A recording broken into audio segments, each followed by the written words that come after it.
KRP 1550 AM ਤੇ ਤੁਹਾਡਾ ਸਵਾਗਤ ਹੈ। ਮੈਂ ਤੁਹਾਡਾ ਮੇਜ਼ਬਾਨ ਹਰਜੀਤ ਸਿੰਘ ਗਿੱਲ। 12:30 ਹੋਏ ਨੇ। ਮੰਗਲਵਾਰ ਦਾ ਦਿਨ ਹੈ, 30 ਮਾਰਚ ਹੈ ਤੇ ਵਰਾ 2021 ਦਾ 17 ਚੇਤਰ ਨਾਨਕ ਸੇ ਸੰਮਤ 553 ਨਿੱਘਾ ਹਾਰਦਿਕ ਸਵਾਗਤ ਹੈ ਜੀ। ਅੱਜ ਦੀ ਲੋਕ ਸਭਾ ਦੇ ਵਿੱਚ ਅਹਿਮ ਘਟਨਾਵਾਂ, ਗੱਲਾਂ ਬਾਤਾਂ, ਗੀਤ ਸੰਗੀਤ, ਸੁਲਗ ਦੇ ਮਸਲਿਆਂ ਤੇ ਗੱਲਬਾਤ। ਪਹਿਲੇ ਹਿੱਸੇ ਦੇ ਵਿੱਚ ਇੱਕ ਮਾਨਸਾ ਦੇ ਏਰੀਏ ਦੀ ਗੱਲਬਾਤ ਜਿਹੜੀ CBC ਨੇ ਅੱਜ ਛਾਪੀ ਹੈ। ਇੱਕ ਪਰਿਵਾਰ ਦੀ ਦਾਸਤਾਨ ਜਿੱਥੇ 4 ਭਾਈ ਚੋਂ 3 ਭਾਈ ਖੁਦਕੁਸ਼ੀ ਕਰ ਗਏ। ਉਸ ਪਰਿਵਾਰ ਦੀ ਗੱਲਬਾਤ ਜਿਹੜੀ ਤੇ ਕਿੰਨੇ ਕਿਸਾਨ ਹਰ ਰੋਜ਼ ਖੁਦਕੁਸ਼ੀਆਂ ਕਰ ਰਹੇ ਨੇ ਪੰਜਾਬ ਦੇ ਵਿੱਚ ਤੇ ਭਾਰਤ ਦੇ ਉਹਨਾਂ ਹਿੱਸਿਆਂ ਦੇ ਵਿੱਚ। ਇੱਥੇ ਗੱਲਬਾਤ ਕਰਾਂਗੇ। ਸੰਘਰਸ਼ ਨੇ ਚਾਹੇ ਜੋ ਜਿਹਾ ਉਹਦਾ ਫਾਇਦਾ ਨੁਕਸਾਨ, ਪਰ ਦੁਨੀਆ ਦੇ ਵੱਡੇ ਜਿੰਨੇ ਵੀ ਅਦਾਰੇ ਨੇ ਉਹਨਾਂ ਨੇ ਪੰਜਾਬ ਦੇ ਇਸ ਸੰਘਰਸ਼ ਨੂੰ ਜਗ੍ਹਾ ਦਿੱਤੀ ਆ ਆਪਣੇ ਪੰਨਿਆਂ ਤੇ, ਆਪਣੇ ਵੈਬਸਾਈਟਸ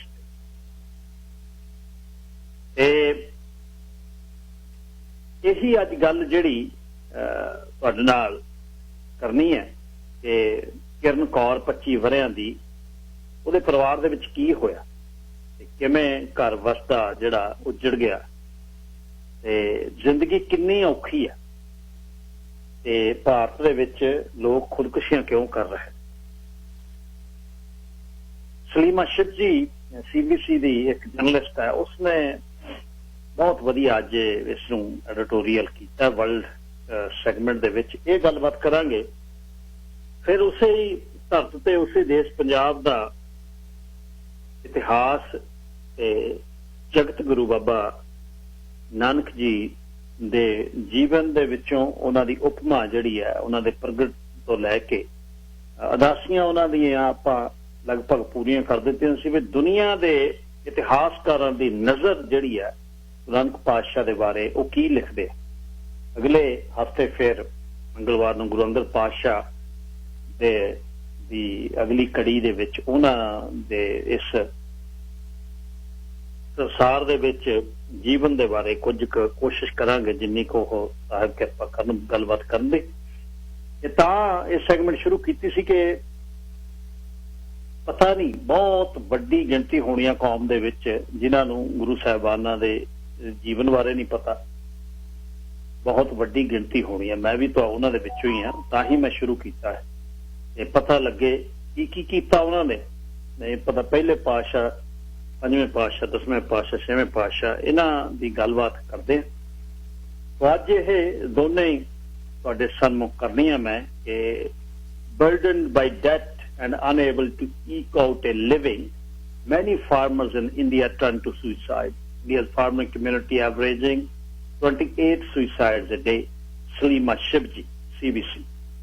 ਇੱਥੇ ਗੱਲਬਾਤ ਹੋਏਗੀ। 144 247 1550 184424715550। ਕਾਪੀ ਪੈਨ ਕੋਲ ਰੱਖਿਓ। ਕੰਮਾਂ ਦੀ ਜੇ ਕੰਮ ਦੀ ਭਾਲ ਦੇ ਵਿੱਚੋਂ ਕੋਈ ਵਰਕ ਪਰਮਿਟ ਵਾਲਾ ਆਇਆ ਹੋਇਆ, ਕੋਈ LMI ਹੈ, ਕਿਸੇ ਨੇ ਪੱਕਾ ਹੋਣਾ, ਕੋਈ ਚੰਡਿਆ ਹੋਇਆ ਏਜੰਟਾਂ ਦਾ ਤੁਰਿਆ ਫਿਰਦਾ, ਤਾਂ ਉਸਦੀ ਓਪਰਚੁਨਿਟੀ ਇੱਥੇ ਤੇ ਵਿਸਲਰ ਦੇ ਵਿੱਚ ਹੈ। ਮੈਂ ਅੱਗੇ ਜਾ ਕੇ ਦੱਸਾਂਗਾ। 604 729 12 24 604729 1224 WhatsApp ਤੇ ਟੈਕਸਟ ਲਈ ਨੰਬਰ। ਖਾ ਕੇ ਬਾਣੀ ਦੀਆਂ ਸੌਹਾਂ ਸੀਗੇ ਕੁਰਸੀ ਤੇ ਬੈਠੇ, ਹੋ ਗਏ ਤੀਵੀਆਂ ਦੇ ਪਿੱਛੇ ਗਲਤਾਨ ਨਹੀਂ। ਪਹਿਲਾਂ ਉੱਡਿਆ ਪਤੰਗ, ਫਿਰ ਝਾੜੂ ਪਿੱਛੇ ਪੈ ਗਏ, ਹੁਣ ਲੱਭਣਗੇ ਤੀਜਾ ਕੋਈ ਨਿਸ਼ਾਨ ਨਹੀਂ। ਲਾ ਗਏ ਮੁੰਡੇ ਡੌਂਕੀ, ਟੱਪੇ ਜੰਗਲ ਪਨਾਮਾ, ਅਣਿਆਈ ਮੌਤ ਮਰ ਗਏ ਜਵਾਨ ਨਹੀਂ। ਛੇ ਕੁੱਟ ਕੇ ਸਕੋਰ ਮੁੰਡੇ ਚੜ ਗਏ, ਬਲੈਤ ਹੋ ਗਈ ਕਾਲਜਾਂ ਦੇ ਵਿੱਚ ਸੁਨਸਾਨ।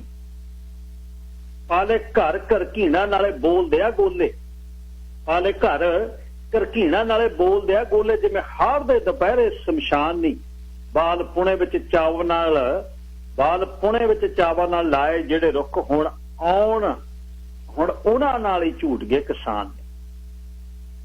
ਪਹਿਲੀ ਤੋਤਿਆਂ ਦੇ ਵਿੱਚ ਬਹਿ ਲੈ ਗਿਆ ਕਰਾੜ, ਉੱਚੀ ਹੋ ਗਈ ਹੋਰ ਲਾਲੇ ਦੀ ਦੁਕਾਨ ਨਹੀਂ। ਮਜਬੂਰੀਆਂ ਦੇ ਮਾਰੇ ਹੋਏ ਫੌਜ ਵਿੱਚ ਭਰਤੀ ਜੋ ਬੰਦ ਡੱਬੇ ਵਿੱਚ ਮੁੜੇ ਉਹ ਜਵਾਨ। ਹੱਡਾਂ ਵਿੱਚ ਬਹਿ ਗਿਆ ਨਹੀਂ ਹਰੀਆਂ ਕ੍ਰਾਂਤੀਆਂ, ਹੋ ਗਏ ਗੰਧਲੇ ਜ਼ਮੀਨ ਅਸਮਾਨ ਨਹੀਂ। ਤਿੰਨ ਗੱਟਿਆਂ ਤੋਂ ਘੱਟ ਕਹਿੰਦਾ ਉੱਠਦਾ ਨਹੀਂ ਝੋਲਾ, ਤਿੰਨ ਗੱਟਿਆਂ ਤੋਂ ਘੱਟ ਕਹਿੰਦਾ ਉੱਠਦਾ ਨਹੀਂ ਝੋਨਾ, ਨਾਲੇ ਅੰਨ੍ਹੇਵਾਹ ਡਿੱਗਦੀ ਪਦਾਨ ਨਹੀਂ। ਸਾਡੇ ਮੁੰਡਿਆਂ ਨੂੰ ਕੁੱਦਿਆ ਮਿਲੀ ਬੱਗ ਪੈ ਗਈ, ਕਿਤੇ ਚਿੱਟਾ ਚਿੱਟਾ ਕਰਦਾ ਜਹਾਨ ਨਹੀਂ। ਕਿਵੇਂ ਬਚ ਜੂ ਡਰੱਗ ਤੋਂ ਪੰਜਾਬ ਦੀ ਜਵਾਨੀ, ਇੱਥੇ ਨਸ਼ਿਆਂ ਦੇ ਲੱਗੇ ਪਿਆ ਵਾਹਣ ਨਹੀਂ। ਸਾਡੇ ਵੱਲ ਨੇ ਨਿਸ਼ਾਨੇ, ਸਾਡੇ ਵੱਲ ਤੀਰ ਸਿੱਧੇ, ਹੁਣ ਕੇਂਦਰ ਦੇ ਹੱਥ ਹੈ ਕਮਾਨ ਨਹੀਂ। ਖੇਤਾਂ ਵਿੱਚੋਂ ਉੱਠ ਜਾ ਕੇ ਧਰਨੇ ਤੇ ਬਹਿ ਗਏ ਜ਼ਿਮੀਂਦਾਰਾਂ ਵੀ ਹੁਣ ਅਣਜਾਣ ਨੇ। ਸਾਨੂੰ ਸਾਡਿਆਂ ਹੀ ਖੇਤਾਂ 'ਚ ਸੀਰੀ ਹੈ ਬਣਾਉਣਾ, ਤੁਹਾਡੀ ਸੋਚ ਦਾ ਸਿਖਰ ਨਿਵਾਣ ਨਹੀਂ। ਬੰਦਾ ਸਿੰਘ ਨੇ ਦਵਾਏ ਸਾਨੂੰ ਪੈਲੀਆਂ ਦੇ ਹੱਕ, ਮਰਜੀ ਵੜਾਓ ਮਰਦ ਮਹਾਨ। ਖੋ ਕੇ ਲੋਕਾਂ ਮੂੰਹੋਂ ਚੋਗਾ ਜਾ ਕੇ ਮੋਰਾਂ ਨਾਲ ਖੇਡੇ, ਇਹ ਦੇਸ਼ ਦਾ ਹੀ ਆਗੂ ਬੇਈਮਾਨ ਨਹੀਂ। ਤੇਰੀ ਹਿੱਕ ਉੱਤੇ ਦਿੱਲੀਏ ਨਹੀਂ ਕੱਢਣਗੇ ਝੰਡਾ, ਹੁਣ ਸੁਣਨੇ ਨਾ ਹੋਰ ਫਰਮਾਨ ਨਹੀਂ, ਹੁਣ ਸੁਣਨੇ ਨਾ ਹੋਰ ਫਰਮਾਨ। ਉਦੇ ਸਿੰਘ ਨੇ ਸਤੰਬਰ 'ਚ ਲਿਖਿਆ ਸੀ, ਖਬਰਾਂ ਤੁਹਾਡੇ ਦੇਸ਼ ਪੰਜਾਬ ਦੀਆਂ ਦੁਨੀਆ ਦੇ ਵੱਡੇ ਮੀਡੀਆ ਨੇ ਛਾਪਤੀਆਂ। ਅੱਜ ਇੱਕ ਖਬਰ ਮਾਨਸਾ ਦੇ ਨੇੜੇ ਦੀ ਕਿਰਨ ਕੌਰ 25 ਵਰਿਆਂ ਦੀ, ਉਹ ਕਹਿੰਦੀ ਹੈ, ਕਹਿੰਦੀ ਕਪਾਹ ਤੇ ਨਰਮੇ ਨੇ ਸਾਨੂੰ ਉਜਾੜਤਾ। ਯਾਨੀ ਮੇਰਾ ਪਿਤਾ ਗੁਰਨਾਮ ਸਿੰਘ 5 ਸਾਲ ਪਹਿਲਾਂ ਕਿਸੇ ਖੇਤ ਦੇ ਵਿੱਚ ਉਸਨੇ ਖੁਦਕੁਸ਼ੀ ਕਰ ਲਈ। ਉਹ ਕਹਿੰਦੀ ਜ਼ਿੰਦਗੀ ਮੇਰੀ ਖਤਮ ਹੋ ਗਈ ਮੇਰੇ ਪਿਓ ਬਿਨਾਂ। ਮੈਂ 20 ਵਰਿਆਂ ਦੀ ਸੀ ਤੇ ਪਿਓ ਦੀ ਯਾਦ ਹਰ ਰੋਜ਼ ਆਉਂਦੀ ਹੈ। ਤੇ 1 ਸਾਲ ਉਹਦੇ ਮਰਨ ਤੋਂ ਬਾਅਦ, ਪਹਿਲਾ ਸਾਲ ਸੀ, ਸਾਡੇ ਪੱਲੇ ਕੱਖ ਨਹੀਂ ਸੀ। ਮੈਨੂੰ ਨੌਕਰੀ ਛੱਡਣੀ ਪਈ, ਮੈਂ ਘਰੇ ਬਹਿ ਗਈ। ਦੁਨੀਆ ਮੇਰੇ ਲਈ ਖਤਮ ਹੋ ਗਈ। ਮਾਮਾ ਤੇ ਧੀਆਂ ਦੋਨਾਂ ਦੇ ਬਰਸੀਮ ਵੱਢਦੇ ਦੀ ਫੋਟੋ ਹੈ। ਕਹਿੰਦੀ ਮੈਨੂੰ 10 ਦਿਨ ਪਤਾ ਨਹੀਂ ਸੀ ਜਦ ਮੇਰਾ ਪਿਤਾ ਪੂਰਾ ਹੋਇਆ ਵੀ ਮੇਰੇ ਕੋਲ ਕੱਖ ਨਹੀਂ ਸੀ, ਖਤਮ ਹੋ ਗਿਆ ਸਭ ਕੁਝ। ਕਹਿੰਦੀ ਮੈਨੂੰ ਦੁੱਖ ਇਸੇ ਗੱਲ ਦਾ ਹੋਇਆ, ਮੈਂ ਆਪਣੇ ਪਿਓ ਦੇ ਨਾਲੋਂ, ਜਿਵੇਂ ਉਹਦੇ ਸਰੀਰ ਨਾਲੋਂ ਵੱਢਿਆ ਹੋਇਆ ਕੰਗ ਸੀ, ਪਰ ਮੈਨੂੰ ਇਹ ਨਹੀਂ ਪਤਾ ਲੱਗਿਆ ਵੀ ਮੇਰਾ ਪਿਤਾ ਖੁਦਕੁਸ਼ੀ ਵਾਲੇ ਪਾਸੇ ਨੂੰ ਜਾ ਰਿਹਾ। ਸਭ ਤੋਂ ਮੇਰਾ ਪਿਤਾ ਮੇਰਾ ਦੋਸਤ ਸੀ, ਤੇ ਪਰ ਪਿਤਾ ਨੇ ਚੜਿਆ ਹੋਇਆ ਕਰਜ਼ਾ ਪਰਿਵਾਰ ਤੋਂ ਲੁਕੋ ਕੇ ਰੱਖਿਆ। ਮੈਨੂੰ ਨਹੀਂ ਕਦੇ ਪਤਾ ਲੱਗਣ ਦਿੱਤਾ ਸਾਡੇ ਤੇ ਕਰਜ਼ਾ। ਜਦੋਂ ਉਹ ਪੂਰਾ ਹੋ ਗਿਆ, ਉਸ ਦੇ ਬਾਅਦ ਕੱਖ ਨਾ ਰਿਹਾ। ਸ਼ਿੰਦਰਪਾਲ ਕੌਰ ਕਿਰਨ ਦੀ ਮਾਤਾ ਕਹਿੰਦੀ ਹੈ, ਇਹਦੀ ਮੈਨੂੰ ਪਤਾ ਸੀ ਪਰ ਅਸੀਂ ਜਵਾਕਾਂ ਤੋਂ ਲੁਕੋ ਕੇ ਰੱਖਿਆ ਕਿ ਜਦ ਅਸੀਂ ਵੱਡੀ ਆਪਣੀ ਧੀ ਵਿਆਹ ਬਣਾਈ, ਲੋਨ ਚੱਕਿਆ ਤੇ ਫਿਰ ਕਿਰਨ ਢਿੱਲੀ ਹੋ ਗਈ। ਤੇ ਇਹ ਪਰ ਮੈਂ ਨਹੀਂ ਸੀ ਕਦੇ ਸੋਚਿਆ ਵੀ ਇੱਕ ਤਕੜੇ ਜੇਰੇ ਵਾਲਾ ਮੇਰਾ ਘਰ ਵਾਲਾ ਇਸ ਤਰ੍ਹਾਂ ਖੁਦਕੁਸ਼ੀ ਕਰ। ਕਦੇ ਮੈਂ ਜ਼ਿੰਦਗੀ 'ਚ ਨਹੀਂ, ਕਦੇ ਮੈਂ ਸੁਪਨੇ 'ਚ ਨਹੀਂ ਸੋਚਿਆ। ਮਾਨਸਾ ਦੇ ਕ੍ਰਾਈਸਿਸ ਜਿਹੜੇ ਨੇ, ਮਾਨਸਾ ਦੀਆਂ ਮੁਸ਼ਕਲਾਂ ਬਹੁਤ ਡੂੰਘੀਆਂ। ਗਰੀਬ ਇੱਕ ਜ਼ਿਲ੍ਹਾ, ਇਹ ਜਰਖੇਜ਼ ਧਰਤੀ ਆ, ਕਾਲੀ ਮਿੱਟੀ ਹੈ, ਝੋਟੇ ਦੇ ਸਿਰ ਵਰਗੀ ਜ਼ਮੀਨ ਹੈ, ਪਰ ਲੋਕ ਜਿਹੜੇ ਨੇ ਉਹ ਇਸ ਜ਼ਿੰਦਗੀ ਤੋਂ ਹਾਰ ਗਏ।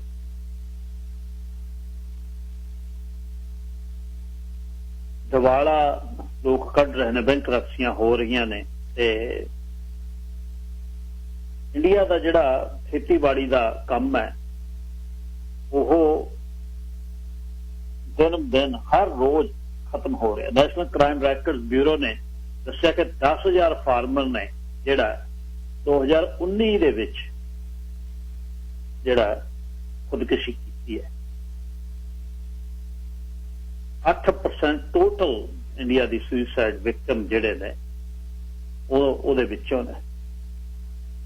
ਉਹ ਦੇਸ਼ 'ਚ ਰਾਜ ਕਰਨ ਵਾਲੇ ਉਸ ਧਰਤ ਤੇ ਹੂਟਰ ਵੱਜਦੇ 30-40 ਕਾਰਾਂ ਦੇ ਕਾਫਲੇ ਵਾਲਿਆਂ ਨੂੰ ਸ਼ਰਮ ਕਿਸੇ ਨੂੰ ਆਉਂਦੀ ਹੈ? उत्थे जुमले छड्डदे आ, कोई पीली बन के आ जांदा, कोई हरी बन के आ जांदा, कोई नीली बन के आ जांदा, कोई चिट्टी बन के आ जांदा। इन्हां मानसा दे ਜ਼ਿਲ੍ਹਿਆਂ ਦੇ ਵਿੱਚ ਉਹ ਗਾਉਂਦੇ ਨੇ, ਗਾਉਣ ਵਾਲੇ ਇੱਥੋਂ ਹੀ ਗਾਇਕ ਨਿਕਲਦੇ ਨੇ ਜਿਹੜੇ ਕਹਿੰਦੇ ਨੇ ਅਸੀਂ ਐਂ ਕਰਦੇ ਆ, ਇਸ ਤਾਂ ਆਹ ਕਰਦੇ ਹੁੰਦੇ ਆ। ਕੁੜੀਆਂ ਹੋਣ ਮੁੰਡੇ ਹੋਣ ਸਭ ਰੇਸ 'ਚ ਲੱਗੇ ਹੋਏ ਨੇ ਵੀ ਮੈਂ MLA ਬਣਨਾ, ਮੈਂ MLA ਬਣਨਾ। ਪਰ ਇਸੇ ਮਾਨਸਾ ਜ਼ਿਲ੍ਹੇ ਦੇ ਵਿੱਚ ਕਿਰਨ ਕੌਰ ਵਰਗੀਆਂ ਨੇ ਜਿਹੜੀਆਂ ਆਪਣੇ ਪਿਓ ਦੇ ਮੂਹਰੇ, ਉਹਦੀ ਪਿਓ ਦੀ ਫੋਟੋ ਮੂਹਰੇ ਬੈਠ ਕੇ ਇੱਕ ਛੋਟੀ ਜਿਹੀ ਪਲਾਸਟਰ ਕੀਤੀ ਬਿਨਾਂ ਰੰਗ ਤੋਂ ਕੰਧ ਤੇ ਲੱਗੀ ਫੋਟੋ ਦੇ ਕੋਲ ਖੜ ਕੇ ਧੀ ਧਿਆਣੀ ਕਹਿੰਦੀ ਆ ਮੇਰਾ ਬਾਪ ਸਭ ਕੁਛ ਮੇਰਾ ਉਜੜ ਗਿਆ ਜਦ ਮੇਰਾ ਪਿਤਾ ਗਿਆ। ਤੇ ਕੋਈ ਵੀ ਉਸਦੇ ਵੱਲ ਵੇਖਦਾ ਨਹੀਂ ਕਿ 10,000 ਬੰਦਿਆਂ ਦਾ 2019 ਚ ਮਰਨਾ 28 ਬੰਦਿਆਂ ਦੀ ਇੱਕ ਦਿਨ ਦੀ ਐਵਰੇਜ ਪੈਂਦੀ ਹੈ। ਹੋਰ ਵੀ ਜਿਹੜੀਆਂ ਸਟੇਟਸ ਨੇ ਖਾਸ ਤੌਰ ਤੇ ਮਹਾਰਾਸ਼ਟਰ ਦੇ ਵਿੱਚ, ਪਰ ਪੰਜਾਬ ਦੇ ਵਿੱਚ ਇਹੋ ਜਿਹਾ ਕੁਛ ਨਹੀਂ ਸੀ। ਪੰਜਾਬ ਜਿਹੜਾ ਸਲੀਮਾ ਸ਼ਿਵਜੀ ਕਹਿੰਦੀ 1960 ਦੇ ਗ੍ਰੀਨ ਰੈਵੋਲੂਸ਼ਨ ਨੇ ਪੰਜਾਬ ਉਜਾੜਿਆ। ਜਦ ਇਸ ਨੂੰ ਉਗਾਉਣ ਲਈ ਕਿਹਾ ਵੀ ਚੱਕ ਦਿਓ ਰੇਹਾਂ ਤੇ ਸਪਰੇਆਂ ਨੂੰ, ਲਿਆ ਦਿਓ ਭਰ ਦਿਓ ਸਾਡੇ ਸੈਲੋ, ਦੇ ਦਿਓ ਰੋਟੀ ਸਾਰੇ ਭਾਰਤ ਨੂੰ, ਮੁੜ ਕੇ ਕੰਗਾਲ ਪੰਜਾਬ ਹੋ ਗਿਆ। ਲੋਕਾਂ ਦੇ ਕੋਲ ਪੈਸੇ ਵੱਧ ਗਏ, ਐਸੋ ਇਸ਼ਰਤ ਵੱਧ ਗਈ, ਰੁਪਈਏ ਵੱਧ ਗਏ, ਐਗਰੋ ਪ੍ਰੋਡਕਟ ਕੋਈ ਲਾਉਣ ਨਾ ਦਿੱਤਾ, ਨਾ ਦਸਾਈ ਨੇ ਨਾ ਕਿਸੇ ਨੇ ਹੋਰ ਨੇ। ਸਾਰੇ ਪ੍ਰਾਈਮ ਮਿਨਿਸਟਰਾਂ ਨੇ ਕਹਿੰਦੇ ਨਾ ਸਿੱਧੀ ਉਹ ਕਣਕੇ ਦਿਓ ਤੇ ਝੋਨਾ ਦਿਓ ਤੇ ਸਫੈਦਾ ਲਾ ਰੋਕੋ ਬੰਨਿਆਂ ਤੇ, ਆਹ ਲਓ ਲੋਨ, ਆਹ ਚੱਕੋ ਲੋਨ। ਪੈਸਾ ਆ ਗਿਆ, ਪੈਸੇ ਨੇ ਲੋਕ ਅਮੀਰ ਕਰਤੇ, ਅਮੀਰ ਹੋ ਗਏ, ਗਰੀਬ ਹੋਰ ਗਰੀਬ ਹੋ ਗਿਆ। ਬਰਾਬਰ ਦੀ ਗੱਲ ਨਾ ਹੁੰਦੀ। ਜ਼ਮੀਨ ਇੰਨੀ ਜ਼ਹਿਰੀਲੀ ਹੋ ਗਈ, ਇੰਨੀ ਨਸ਼ਈ ਹੋ ਗਈ ਕਿ 4-4, 5-5, 10-10 ਗੱਟਿਆਂ ਤੋਂ ਬਿਨਾਂ, ਯੂਰੀਏ ਦੇ ਪਾਏ ਤੋਂ ਬਿਨਾਂ ਜਿਹੜਾ ਬਰਸੀਮ ਨਹੀਂ ਹੁੰਦਾ। ਹੁਣ ਇਸ ਪਰਿਵਾਰ ਦੀ ਜਦੋਂ ਗੱਲ ਚੱਲਦੀ ਹੈ ਤਾਂ ਸਲੀਮਾ ਸ਼ਿਵਜੀ ਕਹਿੰਦੀ, ਲਿਖਦੀ ਹੈ ਵੀ ਸਲਫਾਸ ਜਿਹੜੀ ਹੈ ਉਹ ਹਰਿਆਣੇ ਦੇ ਵਿੱਚ ਲੋਕ ਸਲਫਾਸ ਖਾਂਦੇ ਆ, ਪੰਜਾਬ ਦੇ ਵਿੱਚ ਕੁਛ ਪੀਂਦੇ ਆ। ਸੋਸ਼ਲ ਇੱਕ ਸਿਸਟਮ ਬਣ ਗਿਆ, ਆਮ ਇੱਕ ਜਿਹੜਾ ਸਿਸਟਮ ਬਣ ਗਿਆ। ਵਿਕਾਸ ਸਰਵਾਲ ਜਿਹੜਾ ਇਕਨੋਮਿਕਸ ਦਾ ਪ੍ਰੋਫੈਸਰ ਹੈ ਤੇ ਨਿਊ ਦਿੱਲੀ ਜਵਾਹਰ ਲਾਲ ਨਹਿਰੂ ਯੂਨੀਵਰਸਿਟੀ ਦਾ, ਤੇ ਉਸਨੇ ਕਿਹਾ ਤੇ ਮੇਰੀ ਸਲਫਾਸ ਆਮ ਹੋ, ਕਹਿੰਦੇ ਕੁਛ ਨਹੀਂ ਅਖੀਰ ਦੇ ਵਿੱਚ ਉਹ ਖੁਦਦਾਰੀ ਦਾ ਮਾਰਿਆ ਜਿਹੜਾ ਉਹ ਅਖੀਰ ਆਪਣੀ ਜੀਵਨ ਲੀਲਾ ਖਤਮ ਕਰ। ਉਹ ਕਹਿੰਦਾ ਵੀ ਉਹ 90% ਭਾਰਤ ਦਾ ਜਿਹੜਾ ਕਿਸਾਨ ਆ ਉਹ ਫਰਟੀਲਾਈਜ਼ਰ, ਰਿਓ ਸਪਰੇ, ਰੇਹਾਂ, ਬੀਆਂ ਦਾ ਤੇ ਹੋਰ ਸੰਦ ਵਲੇਵੇ ਦਾ ਉਹ 90% ਦੇ ਉਹ ਬੇਸਿਕ ਕਾਸਟ ਵੀ ਨਹੀਂ ਕਵਰ ਕਰ ਸਕਦਾ। ਘਰ ਦੀ ਰੋਟੀ ਕਿੱਥੋਂ ਚੱਲੇ? ਪ੍ਰੋਡਕਸ਼ਨ ਦੀ ਕਾਸਟ ਇੰਨੀ ਉੱਪਰ ਚਲੇ ਗਈ ਤੇ ਉਹਦੇ ਬਾਅਦ ਇਹਨਾਂ ਨੇ ਘਰ ਜਿਹੜੇ ਖਾਣੇ ਸ਼ੁਰੂ ਕਰ ਦਿੱਤੇ। ਕਿਰਨ ਕੌਰ ਦਾ ਪਰਿਵਾਰ ਮਾਨਸਾ ਦੇ ਵਿੱਚ ਉਹ ਦੱਸਿਆ, ਕਹਿੰਦੀ 4 ਮੇਰੇ ਬਾਪੂ ਹੁਣੀ ਭਾਈ, 3 ਜਿਹੜੇ ਖੁਦਕੁਸ਼ੀ ਕਰ ਗਏ, 3 ਮੇਰੀਆਂ ਚਾਚੀਆਂ ਤਾਈਆਂ ਰੰਡੀਆਂ, ਅਸੀਂ ਜਵਾਕ ਰੁਲਦੇ ਫਿਰਦੇ ਹਾਂ। ਮਲਕੀਤ ਕੌਰ ਚਾਚੀ ਹੈ, 17 ਵਰੇ ਪਹਿਲਾਂ ਕਹਿੰਦੀ ਮੇਰੇ ਚਾਚੇ ਨੇ ਖੁਦਕੁਸ਼ੀ ਕੀਤੀ। 2 ਪੁੱਤ 8 ਤੇ 10 ਸਾਲਾਂ ਦੇ ਜਦ ਹੋ ਗਿਆ। ਤੇ ਉਸ ਤੋਂ ਬਾਅਦ ਗੁਰਮੀਤ ਕੌਰ ਦੂਜੀ ਚਾਚੀ ਹੈ, ਉਹਦੇ ਘਰ ਵਾਲੇ ਨੇ ਵੀ ਖੁਦਕੁਸ਼ੀ ਕੀਤੀ। $12 ਕੈਨੇਡੀਅਨ ਪੈਨਸ਼ਨ ਮਿਲਦੀ ਹੈ ਇਕੁਅਲੈਂਟ।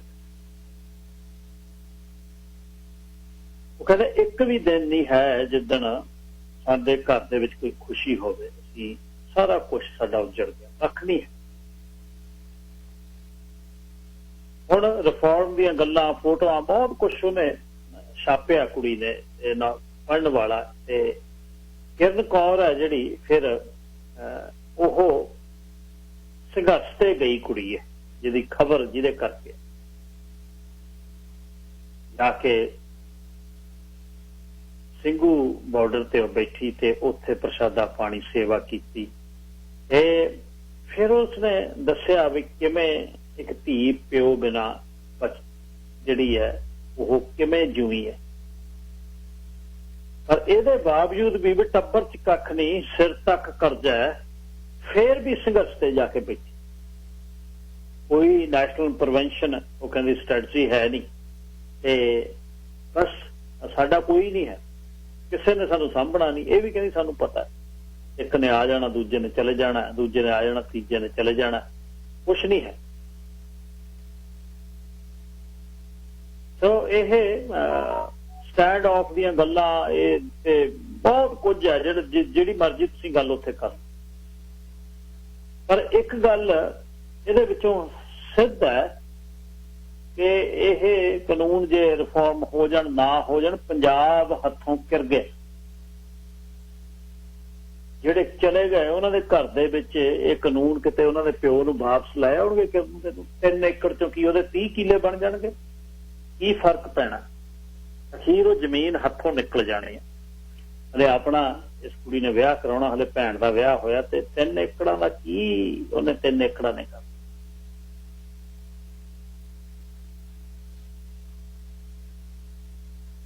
ਜਿਹੜੇ ਪਰਿਵਾਰ ਹੁਣ ਕੁੜੀ ਕਰ ਕੀ ਰਹੀ ਹੈ, ਇਹ ਇਸਨੇ ਇੱਕ ਆਰਗੇਨਾਈਜੇਸ਼ਨ ਸਟਾਰਟ ਕੀਤੀ ਤੇ ਪੰਜਾਬ ਦੇ ਵਿੱਚ ਉਹ ਘੁੰਮਦੀ ਹੈ। ਜਿਹੜੀਆਂ ਵਿਧਵਾਵਾਂ ਮਾਵਾਂ ਨੇ ਤੇ ਉਹਦੇ ਬਾਅਦ ਉਹਨਾਂ ਨੂੰ ਆ ਕੇ ਮਿਲਦੀ ਹੈ ਤੇ ਉਹਨਾਂ ਦੇ ਨਾਲ ਦੁੱਖ ਸੁੱਖ ਸਾਂਝਾ ਕਰਦੀ ਹੈ। ਉਹ ਕਹਿੰਦੀ ਨਾ ਗਵਰਨਮੈਂਟ ਕੋਈ ਦੇਖਦੀ ਹੈ, ਨਾ ਕੋਈ ਸਾਡੇ ਨਾਲ ਗੱਲ ਕਰਦੀ ਹੈ। ਜਿਹੜਾ ਉੱਜੜ ਗਿਆ ਪਰਿਵਾਰ, ਜਿਹੜਾ ਰੰਡੀ ਹੋਈ ਇੱਕ ਇਸਤਰੀ ਹੈ, ਉਹਨੂੰ ਕੋਈ ਵੀ ਕੋਈ ਗੱਲ ਨਹੀਂ ਕਰਦਾ। ਉਹ ਕਹਿੰਦੀ ਮੇਰੀ ਜ਼ਿੰਦਗੀ ਦਾ ਇੱਕੋ ਹੀ ਹੁਣ ਟਾਰਗੇਟ ਹੈ ਕਿ ਮੈਂ ਇਹਨਾਂ ਨੂੰ ਜਾ ਕੇ ਪਿੰਡੋ ਪਿੰਡੀ ਬੱਸਾਂ ਚੜ੍ਹ ਕੇ ਉਹ ਜਿੱਥੋਂ ਵੀ ਉਹਨੂੰ ਟਾਰਗੇਟ ਮਿਲਦਾ ਜਾ ਕੇ ਉਹ ਇਹਨਾਂ ਮਾਵਾਂ ਨੂੰ ਮਿਲ ਕੇ ਆਉਂਦਾ। ਕੁੜੀ ਨੇ ਬਹੁਤ ਜਾ ਕੇ, ਸਲੀਮਾ ਸ਼ਿਵਜੀ ਨੇ ਜਾ ਕੇ ਇਸ ਕਿਰਨ ਦੇ ਨਾਲ ਸਮਾਂ ਬਤੀਤ ਕੀਤਾ। ਉਹਦੇ ਘਰ ਦੇ ਵਿੱਚ ਜਾ ਕੇ ਬਹੁਤ ਵਧੀਆ ਆਰਟੀਕਲ ਆ, ਮੈਂ ਸਾਂਝਾ ਕਰੂੰਗਾ ਫੇਸਬੁੱਕ ਤੇ, ਪੜ੍ਹਨਾ ਚਾਹੀਦਾ। ਤੇ ਸਲੀਮਾ ਸ਼ਿਵਜੀ ਨੂੰ ਕੁਝ ਸਤਿਕਾਰ ਦੇ ਸ਼ਬਦ 4 ਲਿਖ ਕੇ ਭੇਜਣੇ ਚਾਹੀਦੇ। ਤੇ ਆਉਣ ਵਾਲੇ ਦਿਨਾਂ 'ਚ ਕੋਸ਼ਿਸ਼ ਕਰਾਂਗੇ ਕਿਰਨ ਨੂੰ ਲੈ ਕੇ ਆਉਣ ਦੀ ਰੇਡੀਓ ਤੇ ਕਿਹੜੀ ਜਥੇਬੰਦੀ ਆ, ਉਹ ਕਿਸ ਤਰ੍ਹਾਂ ਕੰਮ ਕਰਦੀ ਆ, ਕੀ ਕੰਮ ਕਰ ਰਹੀ। ਕੁਝ ਸਮਾਂ 15-20 ਮਿੰਟ ਆਪਣੇ ਕੋਲ ਨੇ, 1:20 ਤੱਕ ਤੁਹਾਡੇ ਨਾਲ ਮੈਂ ਗੱਲਬਾਤ ਕਰਨੀ ਚਾਹੁੰਦਾ ਕਿ ਕਿਵੇਂ ਸਰਵਾਈਵਿੰਗ ਹੋਊਗੀ ਜਾਂ 90% ਕਰਜ਼ੇ 'ਚ ਬੈਠੇ ਨੇ। ਇਹ ਮੰਨ ਲਓ ਆਪਣੇ ਕਾਨੂੰਨ ਜਿਹੜੇ ਨੇ ਇਹ ਠੀਕ ਹੋ ਜਾਣਗੇ, ਪਰ ਉਹ ਜ਼ਮੀਨ ਜਿਹੜੀ ਗਹਿਣੇ ਆ ਕਿਸੇ ਵੀ ਸੂਰਤ ਦੇ ਵਿੱਚ ਸਰਕਾਰਾਂ ਕੋਲ, ਬੈਂਕਾਂ ਕੋਲ, ਲਿਮਟਾਂ ਦੇ ਥੱਲੇ ਬਹੁਤ ਵੱਡਾ ਨਾਗ ਬਲ ਪਾਇਆ। ਜਦ ਪ੍ਰਾਈਵੇਟ ਬੈਂਕਿੰਗ ਸ਼ੁਰੂ ਕੀਤੀ ਹੈ ਸਾਨੂੰ ਪਤਾ ਨਾ ਲੱਗਿਆ, ਲੱਕ ਤੋੜ ਕੇ ਪੂਰਾ ਜਦ ਦੇਖਿਆ ਕਿ ਲਾਲਿਆਂ ਦੀਆਂ ਬਹੀਆਂ ਤੋਂ ਉੱਪਰ ਹੁਣ ਲਾਲਿਆਂ ਦੀਆਂ ਬਹੀਆਂ ਨੇ, ਲਾਲਿਆਂ ਨੂੰ ਇਹਨਾਂ ਜੱਟਾਂ ਨੇ ਜ਼ਮੀਨ ਨਹੀਂ ਦੇਣੀ। ਫਿਰ ਉਹਨਾਂ ਨੇ ਪੱਕਾ ਕੰਮ ਕੀਤਾ, ਲਿਮਟਾਂ ਕਹਿੰਦੇ ਬਣਾ ਲਓ, credit of line of credit ਜਿਹਨੂੰ ਕਹਿੰਦੇ, ਉਹਨੂੰ ਲਿਮਟ ਕਹਿੰਦੇ। ਪਹਿਲਾਂ ਮਿਲਦੇ ਨਹੀਂ ਸੀ ਇਹ ਕਰਜ਼ੇ। ਪਿੰਡਾਂ ਦੇ ਵਿੱਚ ਸ਼ਰਮ ਦੀ ਗੱਲ ਸੀ, ਕੋਆਪਰੇਟਿਵ ਜਿਹੜੀਆਂ ਸੁਸਾਇਟੀਆਂ ਸੀ ਰਿਓ ਹੀ ਦਿੰਦੀਆਂ 6 ਮਹੀਨੇ, 2-2 ਫੁੱਟ ਦੇ ਲੰਮੇ, 2-2 ਗਿੱਠ ਦੇ ਲੰਮੇ ਚੈੱਕ ਹੁੰਦੇ। ਚੈੱਕ ਹੱਥ 'ਚ ਫੜੀ ਜਾਂਦਾ ਜੱਟ, ਸ਼ਰਮ ਮੰਨਦਾ ਵੀ ਰਿਓ ਲੈਣ ਜਾਂਦਾ। ਪਰ ਕੋਈ ਨਾ, ਉਹ ਕਿਉਂਕਿ ਸਾਂਝਾ ਸੀ ਪਿੰਡ ਦਾ, ਰਿਓ ਦੇ ਮੋੜਦੇ ਨੇ, ਪਿੰਡ ਦਾ ਸੈਕਟਰੀ ਸੁਸਾਇਟੀ ਦਾ ਆਉਂਦਾ ਵੀ ਲੜਦਾ ਦਾ ਇੰਨੇ ਨੇ, ਉਹ ਕਹਿੰਦਾ ਲੈ ਜਾ ਲੈ ਫੜ। ਬਸ ਜਦ ਫਿਰ ਲਿਮਟਾਂ ਦੇ ਧੱਕੇ ਚੜ੍ਹ ਗਏ, ਬੈਂਕ ਦੇ ਮੈਨੇਜਰਾਂ ਨੇ ਫਿਰ ਜਿਹੜਾ ਨਾਗ ਬਲ ਪਾਇਆ, ਉੱਥੇ ਪੰਗਾ ਪਿਆ ਜਾ। 1 ਕਿੱਲੇ ਦਾ ਚੱਕ 8 ਲੱਖ, ਚੱਕ 9 ਲੱਖ, 4 ਕਿੱਲੇ ਚੱਕ 30 ਲੱਖ ਰੁਪਈਆ। ਫਿਰ ਉਹ 30 ਲੱਖ ਚੱਕਿਆ ਗਿਆ, ਕਿਤੇ ਫਸਲ ਮਰ ਗਈ, ਕਿਤੇ ਵਿਆਹ ਕਰਤਾ, ਕਿਸੇ ਨੂੰ ਕੈਂਸਰ ਹੋ ਗਿਆ, ਪੁੱਤ ਖਹਿੜੇ ਪੈ ਗਿਆ ਬਾਹਰ ਜਾਣਾ, ਧੀ ਨੂੰ ਵੱਡੇ ਘਰ ਵਿਆਹ ਕੇ ਕੋਸ਼ਿਸ਼ ਕੀਤੀ ਕਿ ਉਹ ਕਿਸੇ ਪਾਸੇ ਵੱਸ ਜਵੇ। ਉਹ 30 ਲੱਖ ਨਾ ਫਿਰ ਪੂਰਾ ਹੋਇਆ। ਫਿਰ ਉਹਦਾ ਨਵਲਾ ਗੇੜ ਚੱਲਿਆ। ਉਸ ਮੈਨੇਜਰ ਨੇ ਫਿਰ ਤਕੜਾ ਬੰਦਾ ਲੱਭਿਆ ਕੋਈ ਪਿੰਡਾਂ ਦਾ, ਇੱਕ ਪਿੰਡ 'ਚ 5-7 ਹੁੰਦੇ, ਉਹ ਉੱਥੋਂ ਚੱਕ ਕੇ ਪੈਸੇ ਉਹਦੇ ਅਮੀਰ ਬੰਦੇ ਦੇ ਅਕਾਊਂਟ ਤੋਂ ਚੱਕ ਕੇ ਇੱਕ ਦਿਹਾੜੀ ਲਈ ਰੱਖ ਕੇ ਦੁਬਾਰਾ ਨਵੀਂ ਲਿਮਟ ਫੇਰ ਕਰ ਦਿੰਦੇ। एक दिहाड़ी का 2-2 लाख रुपया लैंदा, 30 का 32 लाख हो जाता एक दिन च। 1 लाख रुपया मैनेजर जेब च पा लेंदा, 1 लाख रुपया अमीर बंदे नूं मिलेगा। इन्ने धस गए क्योंकि है नहीं सी। मैं ये जद ना कर्जा जिहड़ा वो अकला उकला खूह खाते पै जांदियां ने। इत्थे भी इत्थे एक बार तुसीं एक बार अपनी लिमिट तो वध जाओ, कर्जे फस जाओ, निकल नहीं सकदे तुसीं। वो तां जख्म खराब होया अंग वड्ढण दे बराबर आ, नहीं तां जहर बस शरीर च फैलदा। वो कुछ भी ਉਹਦਾ करना पवे, कोई ਜਿਹੜਾ क्रेडिट कार्ड ਦਾ कर्जा कोई कितों लाहो, कितों करो, घर डाउन साइज करो, पर एक बार उस फाहे चों निकलो, घर द्वारा बन जू। जे बंदा नुकसानिया गया फिर कुछ नहीं बन। एक खुददारी ਜਿਹੜੀ ਸੀ, चाहे ਇਹਦੇ ਤੇ बड़ियां डिस्कशनस ਹੁੰਦੀਆਂ ਨੇ। देखो जी ਉਹ की और यूनियन वाले ने भी कहा बहुत तकड़ा उस एरिए दे विच यूनियन का आधार है। साहब मकान सिंह गिल जी तुसीं एयरते हो। सर हरजीत सिंह ਤੁਹਾਡਾ मैं कोई लफ्ज नहीं मेरे कोई ਤੁਹਾਡਾ ਧੰਨਵਾਦ ਕਰਾਂ। ਤੁਸੀਂ ਹਮੇਸ਼ਾ ਹੀ ਜਿਹੋ ਜਿਹੀ ਕਹਾਣੀ ਲਿਆਉਂਦੇ ਹੋ ਆਪਦਾ ਮਨ ਵੀ ਪਸੀਜ ਜਾਂਦਾ, ਦੁਖੀ ਹੁੰਦਾ। ਕਹਾਣੀਆਂ ਸੁਣ ਸੁਣ ਕੇ ਭੈਣ ਭਰਾਵਾਂ ਦੀਆਂ ਜੇ ਠੀਕ ਹੈ ਆਪਾਂ ਇੱਥੇ ਇਸ ਕਰਦੇ ਆ, ਸਭ ਕੁਝ ਪਰਮਾਤਮਾ ਦੇ ਦਿੱਤਾ ਸਭ ਕੁਝ ਹੈ। ਇਹ ਗਿਲ ਸਾਹਿਬ ਮੈਂ ਤੁਹਾਨੂੰ ਇੱਕ ਬੇਨਤੀ ਕਰਨੀ ਸੀ ਵੀ ਆਪਾਂ ਜੇ ਆਪਾਂ ਜੋ ਵੀ ਅੱਗੇ ਆਪਣਾ ਹਿੱਸਾ ਪਾਇਆ ਸ਼ੇਰੇ ਪੰਜਾਬ ਨੇ ਇਕੱਠੇ ਹੋਏ ਆ, ਉਹਨਾਂ ਦੇ ਵਿੱਚ ਜੇ ਆਪਣੀ ਪ੍ਰਬੰਧਕਾਂ ਨਾਲ ਸਲਾਹ ਕਰਕੇ ਤੇ ਉਧਰ ਜਥੇਬੰਦੀ ਜਿਹੜੇ ਸਭ ਤੋਂ ਵੱਧ ਲੋੜਵੰਦ ਬੰਦੇ ਆ 20, 30, 50 ਜੀ ਉਹਨਾਂ ਨੂੰ ਜਿਸ ਹਿਸਾਬ ਨਾਲ ਵੀ ਜੇ ਕਿਤੇ ਕਿਸੇ ਨੂੰ ਲੱਖ ਲੱਖ 100 ਦੁਬਾਰਾ ਫੇਰ ਕਰ ਲਿਓ, ਅਸੀਂ ਤੁਹਾਡੇ ਨਾਲ ਚੱਲਾਂਗੇ, ਡਟ ਕੇ ਮਦਦ ਕਰਨ ਤਿਆਰ ਹੈ। ਤੇਰਾ ਮੇਰਾ ਆਪਣਾ ਰਾਜਾ ਮੰਦਰ ਜਾਣਾ ਆਉਣਾ ਔਖਾ ਹੈ, ਉਹਦਾ ਕੋਈ ਪ੍ਰਬੰਧ ਕਰਕੇ ਜਿਹੜੇ ਜਮਾਂ ਜਿਵੇਂ ਤੁਸੀਂ ਅੱਜ ਕਹਾਣੀ ਸੁਣਾਈ ਹੈ ਇਹੋ ਜਿਹੇ ਲੋੜਵੰਦਾਂ ਨੂੰ ਉਹਨਾਂ ਦੀਆਂ ਜਥੇਬੰਦੀਆਂ ਉਹਨਾਂ ਤੋਂ ਸਲਾਹ ਦੇ ਨਾਲ ਇਹਨਾਂ ਲੋੜਵੰਦਾਂ ਨੂੰ ਦਿੱਤਾ ਜਾਵੇ। ਕੀ ਤੁਹਾਡਾ ਕੀ ਖਿਆਲ ਹੈ? ਕੁਛ ਨਾ ਕੁਛ ਆਪਾਂ ਨੂੰ ਜਿਹੜਾ ਵੀ ਪਹਿਲਾਂ ਆਪਾਂ ਜੋ ਹੋਇਆ ਉਹ ਕਰਕੇ ਦੁਬਾਰਾ ਭਾਵੇਂ ਫੇਰ ਲੋੜ ਪਵੇ, ਜਿੰਨੇ ਵੀ ਸਰੋਤੇ ਤੁਹਾਡੇ ਨਾਲ ਸਹਿਮਤ ਹੋਣਗੇ ਹਰ ਗੱਲ 'ਚ ਉਹਦਾ ਕਰਕੇ ਕੁਛ ਨਾ ਕੁਛ ਉਹਨੂੰ ਜ਼ਰੂਰ ਭੇਜਿਆ ਜਾਵੇ ਜੋ ਵੀ ਪਹਿਲਾਂ ਉਹ ਇਕੱਠੇ ਕਰ ਚੁੱਕੇ। ਤੁਹਾਡਾ ਬਹੁਤ ਧੰਨਵਾਦ। ਧੰਨਵਾਦ ਜੀ ਗਿਲ ਸਾਹਿਬ। ਮੈਂ ਉਹ ਪਹਿਲਾ ਜਿਹੜਾ ਹੋਇਆ ਨਾ ਜੀ ਸਾਰਾ ਇਕੱਠਾ ਉਹ ਲੱਗੇ ਹੋਏ ਕਰਨ, ਉਹਦੇ ਤੇ ਉਹ ਚੀਜ਼ਾਂ ਜਿਹੜੀਆਂ ਮੈਂ ਸ਼ੇਅਰ ਨਹੀਂ ਕਰ ਸਕਦਾ ਵੀ ਉਹਨੂੰ ਕਿਵੇਂ ਰੋਕਣ ਦਾ ਯਤਨ ਕੀਤਾ ਗਿਆ, ਕਿਸ ਤਰ੍ਹਾਂ ਕੈਨੇਡੀਅਨ ਗਵਰਨਮੈਂਟ ਉਹਦੇ ਚ ਇਨਵੋਲਵ ਹੋ ਗਈ ਤੇ ਫਿਨ ਟਰੈਕ ਵਾਲਿਆਂ ਨੇ ਸੀਜ਼ ਕਰਤੇ ਤੇ ਉਹਦੇ ਜਿਹੜਾ ਅਕਾਊਂਟ ਵਗੈਰਾ, ਤੇ ਹੁਣ ਅਸੀਂ ਸਾਰਾ ਕੁਝ ਠੀਕ ਕਰ ਲਿਆ ਉਹ। ਤੇ ਉਹਦੇ ਬਾਅਦ ਜਿਹੜਾ ਸ਼ੇਰੇ ਪੰਜਾਬ ਦਾ ਰਿਲੀਫ ਫੰਡ ਆ, ਇਵੈਂਚੁਅਲੀ ਮੇਰੇ ਮਨ ਦਾ ਚਾਅ ਹੈ ਕਿ ਉਹ 5-4 ਮਹੀਨਿਆਂ 'ਚ ਪਹਿਲੀ ਰਕਮ ਪਹੁੰਚ ਜਾਵੇ ਤਾਂ ਉਹ ਸ਼ੁਰੂ ਕੀਤਾ ਜਾਵੇ। $1 ਵਾਲੀ ਜਿਹੜੀ ਗੱਲ ਇਹ ਹੈ ਜੀ ਕਿ ਮੈਂ ਉਸ ਆਰਗੇਨਾਈਜੇਸ਼ਨ ਦਾ ਪਿਛਲੇ 12 ਸਾਲਾਂ ਤੋਂ ਨਾਲ ਹਾਂ ਤੇ ਅਸੀਂ ਪਰਿਵਾਰ ਦਾ ਹਿੱਸਾ ਜਿੰਨੇ ਵੀ ਅਸੀਂ ਹੋਸਟ ਹਾਂ, ਤੇ ਉਹ ਇਹ ਜ਼ਿੰਮੇਵਾਰੀ ਬਹੁਤ ਵੱਡੀ ਹੈ। ਜਦ ਤੁਹਾਡਾ $1 ਤੁਸੀਂ ਦੇਣਾ, ਉਸ ਡਾਲਰ ਦਾ ਹਿਸਾਬ ਦੇਣਾ ਜ਼ਿੰਮੇਵਾਰੀ ਹੈ। ਹਾਲਾਂਕਿ ਉਹ ਇਹ ਨਹੀਂ ਫਰਕ ਹੈ ਕੋਈ ਕਿ ਅਸੀਂ ਜੇ ਕੁਝ ਕਹਿ ਦਈਏ ਸਾਡੀ ਮੈਨੇਜਮੈਂਟ ਨਹੀਂ ਸੁਣਦੀ, ਨਹੀਂ ਜਿਹੜੀ ਅਸੀਂ ਕਹਿਤੀ ਉਹੀ ਹੋ ਜਾਂਦੀ, ਪਰ ਫਿਰ ਵੀ ਉੱਥੇ ਤੱਕ ਪਹੁੰਚਾਉਣਾ ਤੇ ਲੱਤਾਂ ਪਿਛਲੇ 2 ਮਹੀਨਿਆਂ ਦੇ ਵਿੱਚ ਜਿਹੜੀਆਂ ਖਿੱਚੀਆਂ, ਮੈਂ ਇਹ ਰਕਮ ਪਹੁੰਚ ਜਾਵੇ ਫਿਰ ਮੈਂ ਤੁਹਾਨੂੰ ਦੱਸੂ ਸਾਰਿਆਂ ਸੁਣਨ ਵਾਲਿਆਂ ਨੂੰ ਵੀ ਕੀ ਹੋਇਆ। ਤੇ ਉਹ 50-20 ਤੋਂ ਗਿਣਤੀ 400 ਹੋ ਗਈ ਤੇ ਕੋਈ ਨਾ ਫਿਰ ਵੀ ਕੁਝ ਨਹੀਂ। ਆਪਾਂ ਮੈਨੂੰ ਪਤਾ ਤੁਸੀਂ ਸਾਰੇ ਬੈਠੇ ਹੋ, ਤੁਹਾਡੇ ਸਿਰ ਤੇ ਮੈਂ ਗੱਲ ਕਰਦਾ, ਸਾਨੂੰ $30 ਦਿਹਾੜੀ ਦੇ ਕੁਛ ਨਹੀਂ ਹੈ ਤੇ ਮੈਂ ਇਹਨੂੰ ਕਰਨਾ। ਆ ਜਿਹੜਾ ਧੀਆਂ ਧਿਆੜੀਆਂ 3-3 ਏਕੜਾਂ ਦੇ ਵਿੱਚ ਜਿਨ੍ਹਾਂ ਨੂੰ ਵਿਆਹ ਦਾ ਮੂਹਰੇ ਕੁਛ ਨਹੀਂ, ਜਿਹੜੀਆਂ ਆਪਣੀ ਮਾਂ ਵਾਂਗੂ ਵਿਧਵਾ ਹੋਈਆਂ ਦੇ ਦਰਦ ਤੇ ਤੁਰੀ ਫਿਰਦੀ ਹੈ, ਜਿਹੜੀਆਂ ਕੁੜੀਆਂ ਉਹ ਧਰਤ ਦੇ ਵਿੱਚੋਂ ਅਣਖ ਨਹੀਂ ਮੁੱਕਣੀ। ਇਹ ਕਹਾਣੀ ਉਹ ਇਹ ਹੁੰਦੀ ਆ ਵੀ ਫਿਰ ਜਦ ਇੱਕ ਦਿਨ ਹਾਰ ਜਾਂਦਾ ਹੈ, ਕੱਲ ਜਦ ਤਕਾਵੀਆਂ ਹੋਣਗੀਆਂ ਦਰਾਂ ਮੂਹਰੇ ਆ ਕੇ ਖੜੂਗੀ ਪੁਲਿਸ ਤੇ ਫੜ ਕੇ ਲਿਜਾਊ, ਮੈਂ ਜਿਉ ਨਹੀਂ ਸਕਦਾ। ਇੱਕ ਇਹ ਸਕੂਲ ਆਫ ਥਾਟ ਹੈ। ਦੂਜਾ ਇਹ ਹੈ ਜਿੱਧਰ ਗਿਆ ਬਾਣੀਆ ਉੱਧਰ ਗਿਆ ਬਾਜ਼ਾਰ, ਉਹਨੂੰ ਕਹੇ ਲੈ ਜਾਓ ਜਿਹੜਾ ਕੋਈ ਲੈ ਕੇ ਜਾ, ਜਵਾਬ ਦਿਓ। ਪਰ ਉੱਥੇ ਜਿਹੜੇ ਮਿਨਿਸਟਰ ਜਿਹੜਾ ਲੋਕਲ MLA ਉਹਨਾਂ ਨੂੰ ਬਚਾ ਨਹੀਂ ਸਕਿਆ। ਜਿੱਦਣ ਦਰਾਂ ਮੂਹਰੇ ਆ ਕੇ ਖੜਨਾ ਬੈਂਕ ਦੇ ਮੈਨੇਜਰ ਨੇ, ਉਦਣ ਵੀ ਉਹਨੇ ਬਚਾਉਣਾ ਨਹੀਂ। ਪਰ ਪੰਜਾਬ ਇਹ ਮੰਨਣਾ ਪਊਗਾ ਤਿਲ ਕਰਕੇ ਮਰ ਰਿਹਾ। ਇਹਦੇ ਤੇ ਕੋਈ ਮੰਨੇ ਨਾ ਮੰਨੇ, ਸਰਕਾਰਾਂ ਜਿੰਨੀਆਂ ਨੇ ਇੱਕ ਤੋਂ ਲੈ ਕੇ ਦੋਸ਼ੀ ਨੇ, ਕੋਈ ਵੀ ਨਹੀਂ ਹੈ ਜਿਹੜਾ ਕਿਸੇ ਨੇ ਰੈਸਕਿਊ ਕੀਤਾ ਹੋਵੇ, ਕਿਉਂਕਿ ਉਹਨਾਂ ਦਾ ਮਤਲਬ ਨਹੀਂ ਹੈ। ਜੇ ਉਹ ਪੰਜਾਬ ਦੇ ਇਸ ਦੁੱਖ ਦਾ ਦਰਦ ਗੰਢਾਂ ਖੋਲ ਦੇਣਗੇ, ਉਹ ਫਿਰ ਦਰਦ ਜਦ ਦੇਖੂਗਾ ਵੋਟਾਂ ਨਹੀਂ ਪੈਣੀਆਂ। ਸਿਆਪਾ ਇਹ ਆ ਬਸ। ਇੱਥੇ ਇੱਥੇ ਵੀ ਜੇ ਜਿਹੜੀਆਂ ਤੁਹਾਡੀਆਂ ਮੁਸ਼ਕਲਾਂ ਨੇ ਉਹਨਾਂ ਨੂੰ ਜੇ ਐਕਨੌਲੇਜ ਕਰ ਦੂ ਰਾਜਨੀਤਿਕ ਬੰਦਾ, ਫਿਰ ਉਹਦੇ ਕੋਲ ਉਸ ਦਾ ਹੱਲ ਨਹੀਂ ਤੇ ਉਹਨੂੰ ਵੋਟਾਂ ਨਹੀਂ ਪੈਣੀ। ਬਸ ਗੱਲ ਇੱਥੇ ਖੜੀ ਹੈ।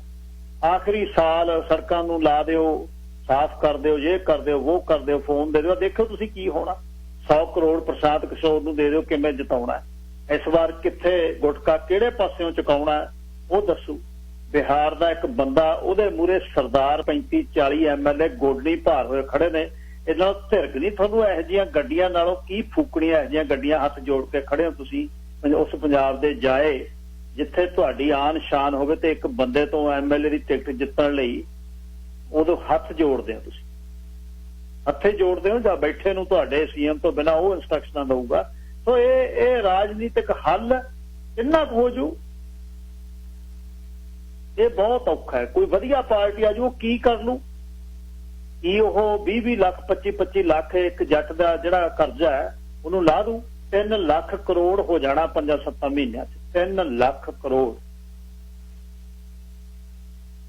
ਜਦ ਦਾ ਜਿਉਂ ਤੁਰਿਆ ਹੋਇਆ 47 ਦਾ, ਉਹਦਾ ਇਹ ਬਹੁਤ ਲੰਮੀ ਦਾਸਤਾਨ ਹੈ। ਇਹ ਬਰਬਾਦੀ ਦੀ ਦਾਸਤਾਨ ਬਹੁਤ ਲੰਮੀ ਹੈ, ਥੋੜੀ ਨਹੀਂ ਹੈ। ਮਤਲਬ ਮੇਰੇ ਕਹਿਣ ਦਾ ਇਹ ਜਿਹੜਾ ਹੁਣ ਕੌਣ ਜਾ ਕੇ ਉੱਥੇ ਮਾਨਸਾ ਰਹੂਗਾ, ਕੌਣ ਜਾ ਕੇ ਸਟੋਰੀਆਂ ਕਰੂਗਾ।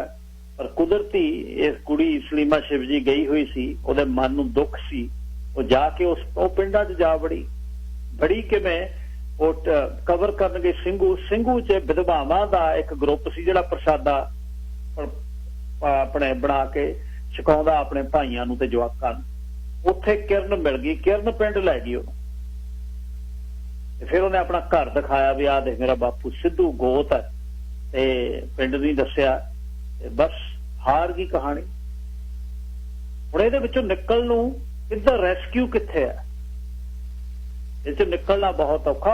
ਔਰ ਕੋਈ ਆ ਜਾਵੇ ਉਸ ਪੰਜਾਬ ਦਾ ਪੁੱਤ ਸਰਕਾਰੇ ਖਾਲਸਾ ਵਰਗਾ ਇੱਕ ਸਟੇਟ ਦਾ ਕੋਈ ਮਾਲਕ ਆ ਜਾਵੇ ਤੇ ਉਹਨੂੰ ਸਹੀ ਕਰਨਾ ਵੀ ਕੋਈ ਵੱਡਾ ਕੰਮ ਨਹੀਂ ਹੈ, ਇਹ ਵੀ ਗੱਲ ਹੈ।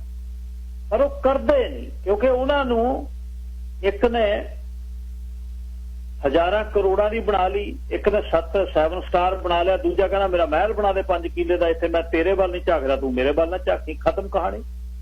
ਔਰ 8-10 ਪ੍ਰਵਾਰ ਉਹਨਾਂ ਦੇ ਗੇੜ ਦੇ ਵਿੱਚ ਪੰਜਾਬ ਤੁਰਿਆ ਪਿਆ। ਇਹ ਸੂਬਿਆਂ 'ਚ ਐਂ ਆ, ਸੈਂਟਰ ਦੇ ਵਿੱਚ ਪਾਰਟੀਆਂ ਦਾ ਜ਼ੋਰ ਹੈ। ਸੈਂਟਰ ਨੇ ਇੰਨਾ ਕੀਤਾ ਹੈ ਟਾਈਟ ਕੰਮ, ਪਾਲਿਸੀਜ਼ ਉਹਨੇ ਮਤਰੇਈ ਮਾਂ ਵਾਲਾ ਜਿਹਦੇ ਨਾਲ ਕਰਨਾ ਉਹ ਹੈ, ਸਕੇ ਪੁੱਤਾਂ ਵਾਲਾ ਜਿਹਦੇ ਨਾਲ ਕਰਨਾ ਉਹ ਹੈ। ਉਹਨਾਂ ਦੀ ਮਰਜ਼ੀ ਹੈ ਉਹਨਾਂ ਪੰਜਾਬ ਨੂੰ ਕਿਵੇਂ ਲੈਣਾ।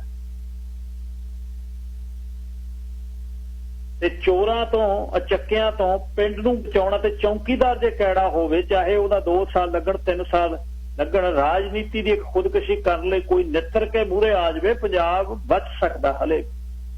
ਪਰ ਕੋਈ ਜਿਹੜਾ ਸੁਚੱਜਾ ਹੱਥ ਹੋਵੇ, ਜਿਹੜਾ ਬਹਿੰਦੀ ਸਾਰ ਪਰਦੇਸੀ ਬਸੇ ਖਾਲਸਾ ਨੂੰ ਜਿਹੜਾ 2.5 ਮਿਲੀਅਨ 3 ਮਿਲੀਅਨ 30 ਲੱਖ ਬੈਠਾ, ਉਹ ਕਹਿੰਦੇ ਆ ਜਾਓ ਸਾਂਭ ਲਓ ਪੰਜਾਬ ਆਪਣਾ, ਮੈਂ ਤੁਹਾਡੇ ਨਾਲ ਲੱਗਦਾ। ਇੰਨਾ ਹੀ ਕਹਿਣ ਦੀ ਲੋੜ ਹੈ ਬਸ, ਬਾਹਲਾ ਨਹੀਂ ਕੰਮ, ਔਖਾ ਨਹੀਂ ਹੈ ਇੰਨਾ। ਬਸਦਿਆਂ ਦੇ ਵਿੱਚ ਉਹ ਕਰ ਦੇਣਗੇ, ਆਪਣੇ ਪਿੰਡਾਂ 'ਚ 10 ਵੀ ਹੁਣ, ਕਿਉਂਕਿ ਆਰਗੇਨਾਈਜ਼ ਨਹੀਂ, ਚੈਨਲਾਈਜ਼ ਨਹੀਂ, એનર્ਜੀ ਫਲੋ ਕਰਦੀ ਆ ਬੋਡੀ ਦੇ ਵਿੱਚ। ਜੇ ਉਹ ਚੈਨਲਾਈਜ਼ ਨਹੀਂ ਹੁੰਦੀ ਉਹ ਖਤਮ ਹੋ ਜਾਂਦੀ। ਪਿੰਡ ਧੜਿਆਂ 'ਚ ਵੰਡਿਆ ਹੋਇਆ ਸਾਂਝਾ ਬੰਦਾ ਕੋਈ ਪ੍ਰਦੇਸ਼ 'ਚੋਂ ਜਾਂਦਾ, ਜੇ ਉਹਨੂੰ ਪਿੰਡ ਸਾਂਝ ਕੇ ਸਾਰੀਆਂ ਪਾਰਟੀਆਂ ਤੋਂ ਉੱਪਰ ਉੱਠ ਕੇ ਉਹਨੂੰ ਕਹੇ ਯਾਰ ਬਾਈ 5-7 ਲੱਖ ਰੁਪਈਆ ਦੇ, ਆ 10 ਟੱਬਰਾਂ ਨੂੰ 50-50 ਹਜ਼ਾਰ ਅਸੀਂ ਤੁਰਦੇ ਤਾਂ ਹੋਈਏ। ਪਰ ਨਹੀਂ, ਉੱਥੇ ਹੁੰਦਾ ਨਹੀਂ, ਕਿਉਂਕਿ ਉਹ ਕਹਿੰਦਾ ਨਾ ਇੱਧਰ ਇਹ ਅਖਬਾਰ 'ਚ ਨਹੀਂ ਜਾਣਾ, ਇਹਨਾਂ ਨੇ ਕਿਤੇ ਵੋਟਾਂ ਪਾਈਆਂ ਆਪਾਂ ਨੂੰ, ਜਵਾਨੀ ਦੇਣੀ, ਮਰਨਦੇ ਇਹਨਾਂ ਨੂੰ ਇਉਂ ਹੀ। ਉਹਦੇ ਵਿੱਚੋਂ ਹੀ ਉਹੀ ਸੋਚ ਆ ਜਿਹੜੀ, ਉਹੀ ਸੋਚ ਜਿੱਥੇ ਅਸੀਂ ਚਲੇ ਜਾਵੇ ਉੱਥੇ ਇੱਥੇ ਵੀ ਤੁਸੀਂ ਹਰ ਰੋਜ਼ ਆਪਾਂ ਮੁਸ਼ਕਲਾਂ ਦੀ ਗੱਲ ਕਰਦੇ ਆ, ਉਹ ਮੁਸ਼ਕਲਾਂ ਦਾ ਕੀ ਪਤਾ ਨਹੀਂ।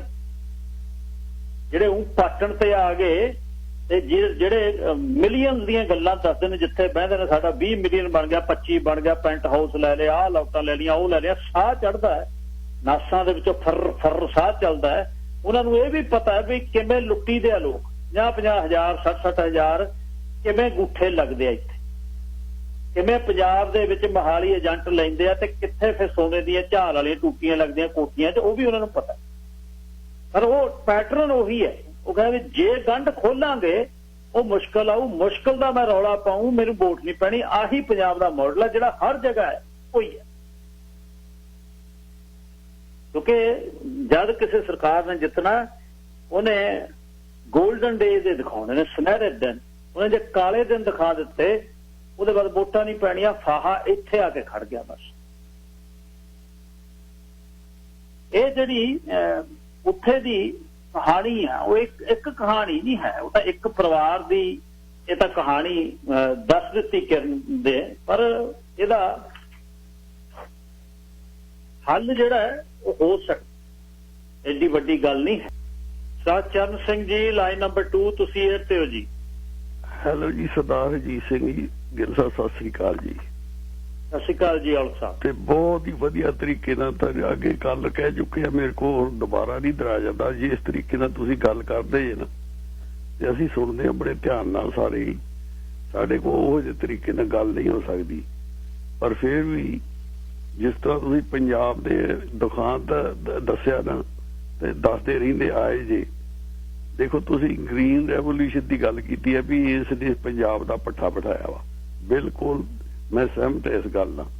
ਪੰਜਾਬ ਦੇ ਵਿੱਚ ਪ੍ਰੋਸਪੈਰਿਟੀ ਆਈ, ਪਰ ਉਹ ਦੁਕਾਨ ਸਾਡਾ ਆਪਣਾ ਉਹ ਪਤਾ ਨਹੀਂ ਉਹ ਕੁਦਰਤ ਨੇ ਸਾਨੂੰ ਉਹ ਦੇਣ ਦਿੱਤੀ ਹੈ ਜਾਂ ਕੋਈ ਸਾਡੇ ਜੀ ਦੋਸਤ ਆ। ਜੱਟ ਕੋ ਪੈਸਾ ਸਾਂਭਿਆ ਨਹੀਂ ਜਾਂਦਾ। ਜੇ ਬਾਣੀਆਂ ਹੋਵੇ, ਦੇਖੋ ਬਾਣੀਆਂ ਦੇ ਪੁੱਤ ਹਾਰਵਰਡ ਯੂਨੀਵਰਸਿਟੀ ਵਿੱਚ ਜਾ ਕੇ ਪੜ੍ਹਦੇ ਪੈਂਦੇ ਆ ਜਾ ਕੇ, ਤੇ ਸਾਡੇ ਜਵਾਕ ਜਿਹੜੇ ਆ ਉਹ ਕਿਉਂ ਨਹੀਂ ਇਸ ਤਰ੍ਹਾਂ ਕਰਦੇ? ਇੱਥੇ ਸਭ ਕੁਝ ਹੁੰਦਿਆਂ ਹੋਇਆ ਵੀ ਯੂਨੀਵਰਸਿਟੀਆਂ ਦੇ ਵਿੱਚ ਬਾਹਰਲੇ ਦੇਸ਼ਾਂ ਦੇ ਵਿੱਚ, ਅਰਬਾਂ ਦੇਸ਼ਾਂ ਦੇ, ਚਾਈਨਾ ਦੇਸ਼ਾਂ ਚੋਂ ਭਰੀ ਪਈ ਆ। ਮੈਂ ਇੱਕ ਵਾਰ ਜਾਣ ਦਾ ਮੌਕਾ ਮਿਲਿਆ, ਬਹੁਤ ਸਾਰੇ ਹਜ਼ਾਰਾਂ ਵਿਦਿਆਰਥੀ ਤੁਰੇ ਜਾਂਦੇ ਵੇਖਿਆ। ਮੈਨੂੰ ਕਿਤੇ ਟਾਵਾਂ ਹੀ ਸਾਡਾ ਵਿਦਿਆਰਥੀ ਯੂਨੀਵਰਸਿਟੀ ਬ੍ਰਿਟਿਸ਼ ਕੋਲੰਬੀਆ ਯੂਨੀਵਰਸਿਟੀ ਦੇ ਵਿੱਚ ਵੇਖਣ ਨੂੰ ਮਿਲਿਆ ਵਾ। ਸਾਰੇ ਚਾਈਨਾ ਤੇ ਅਰਬ ਦੇਸ਼ਾਂ ਦੇ ਸੀ। ਇਹ ਕੋਈ ਸਾਡੀ ਪਰਾਲਾ ਏਦਾਂ ਵਾ ਵੀ ਜਿਆਦਾ ਸਾਡੇ ਚ ਹੰਕਾਰ ਆ ਕੋਈ ਇਹ ਜੱਟਪੁਣੇ ਦਾ, ਅਸੀਂ ਆਪਣੇ ਆਪ ਨੂੰ ਸੰਭਾਲ ਨਹੀਂ ਸਕਦੇ। ਤੇ ਦੂਜੀ ਗੱਲ ਜਿਹੜੀ ਇਹ ਵੀ ਆ ਵੀ ਜਦੋਂ ਪੰਜਾਬੀ ਸਾਡਾ ਸੂਬਾ ਬਣਾਇਆ ਨਾ ਅਕਾਲੀਆਂ ਨੇ, ਮੈਂ ਬਲੇਮ ਇਹਨਾਂ ਨੂੰ ਕਰੂੰਗਾ ਜਿਹੜਾ ਪੰਜਾਬੀ ਸੂਬਾ ਬਣਾਇਆ ਇਹਨਾਂ ਨੇ ਬਣਾਇਆ ਹੀ ਇਸ ਕਰਕੇ ਸੀ। ਇਹ ਨਹੀਂ ਵੀ ਸਾਡੇ ਪੰਜਾਬ ਦੇ ਲੋਕਾਂ ਦੀ ਇਹਨਾਂ ਨੇ ਸੇਵਾ ਕਰਨੀ ਆ। ਇਹਨਾਂ ਨੂੰ ਇਹ ਸੀਗਾ ਵੀ ਲੱਪ ਗੜਪੇ ਜਿਹੜੇ ਆ ਨਾ ਉਹ ਕਾਂਗਰਸੀ ਮਾਰ ਰਹੇ ਆ ਤੇ ਸਾਡੀ ਕਿਉਂ ਨਹੀਂ ਵਾਰੀ ਆਉਂਦੀ? ਸਾਡਾ ਕੰਮ ਹੈ ਇਹ ਕੰਮ ਕਰਦਾ, ਸਾਡਾ ਇਹ ਪੰਜਾਬ ਆ, ਅਸੀਂ ਇਹ ਕੰਮ ਕਰ ਰਹੇ ਉਹ ਕਿਉਂ ਹੋ ਜਾਣਾ? ਇਹਨਾਂ ਨੇ ਬਹੁਤ ਕੁਰਬਾਨੀਆਂ ਕਰਕੇ ਪੰਜਾਬੀ ਸੂਬਾ ਬਣਾਇਆ। ਪੰਜਾਬੀ ਸੂਬਾ ਬਣਦੇ ਸਾਰੀ ਇਹਨਾਂ ਲੁੱਟਣਾ ਸ਼ੁਰੂ ਕਰ ਦਿੱਤਾ।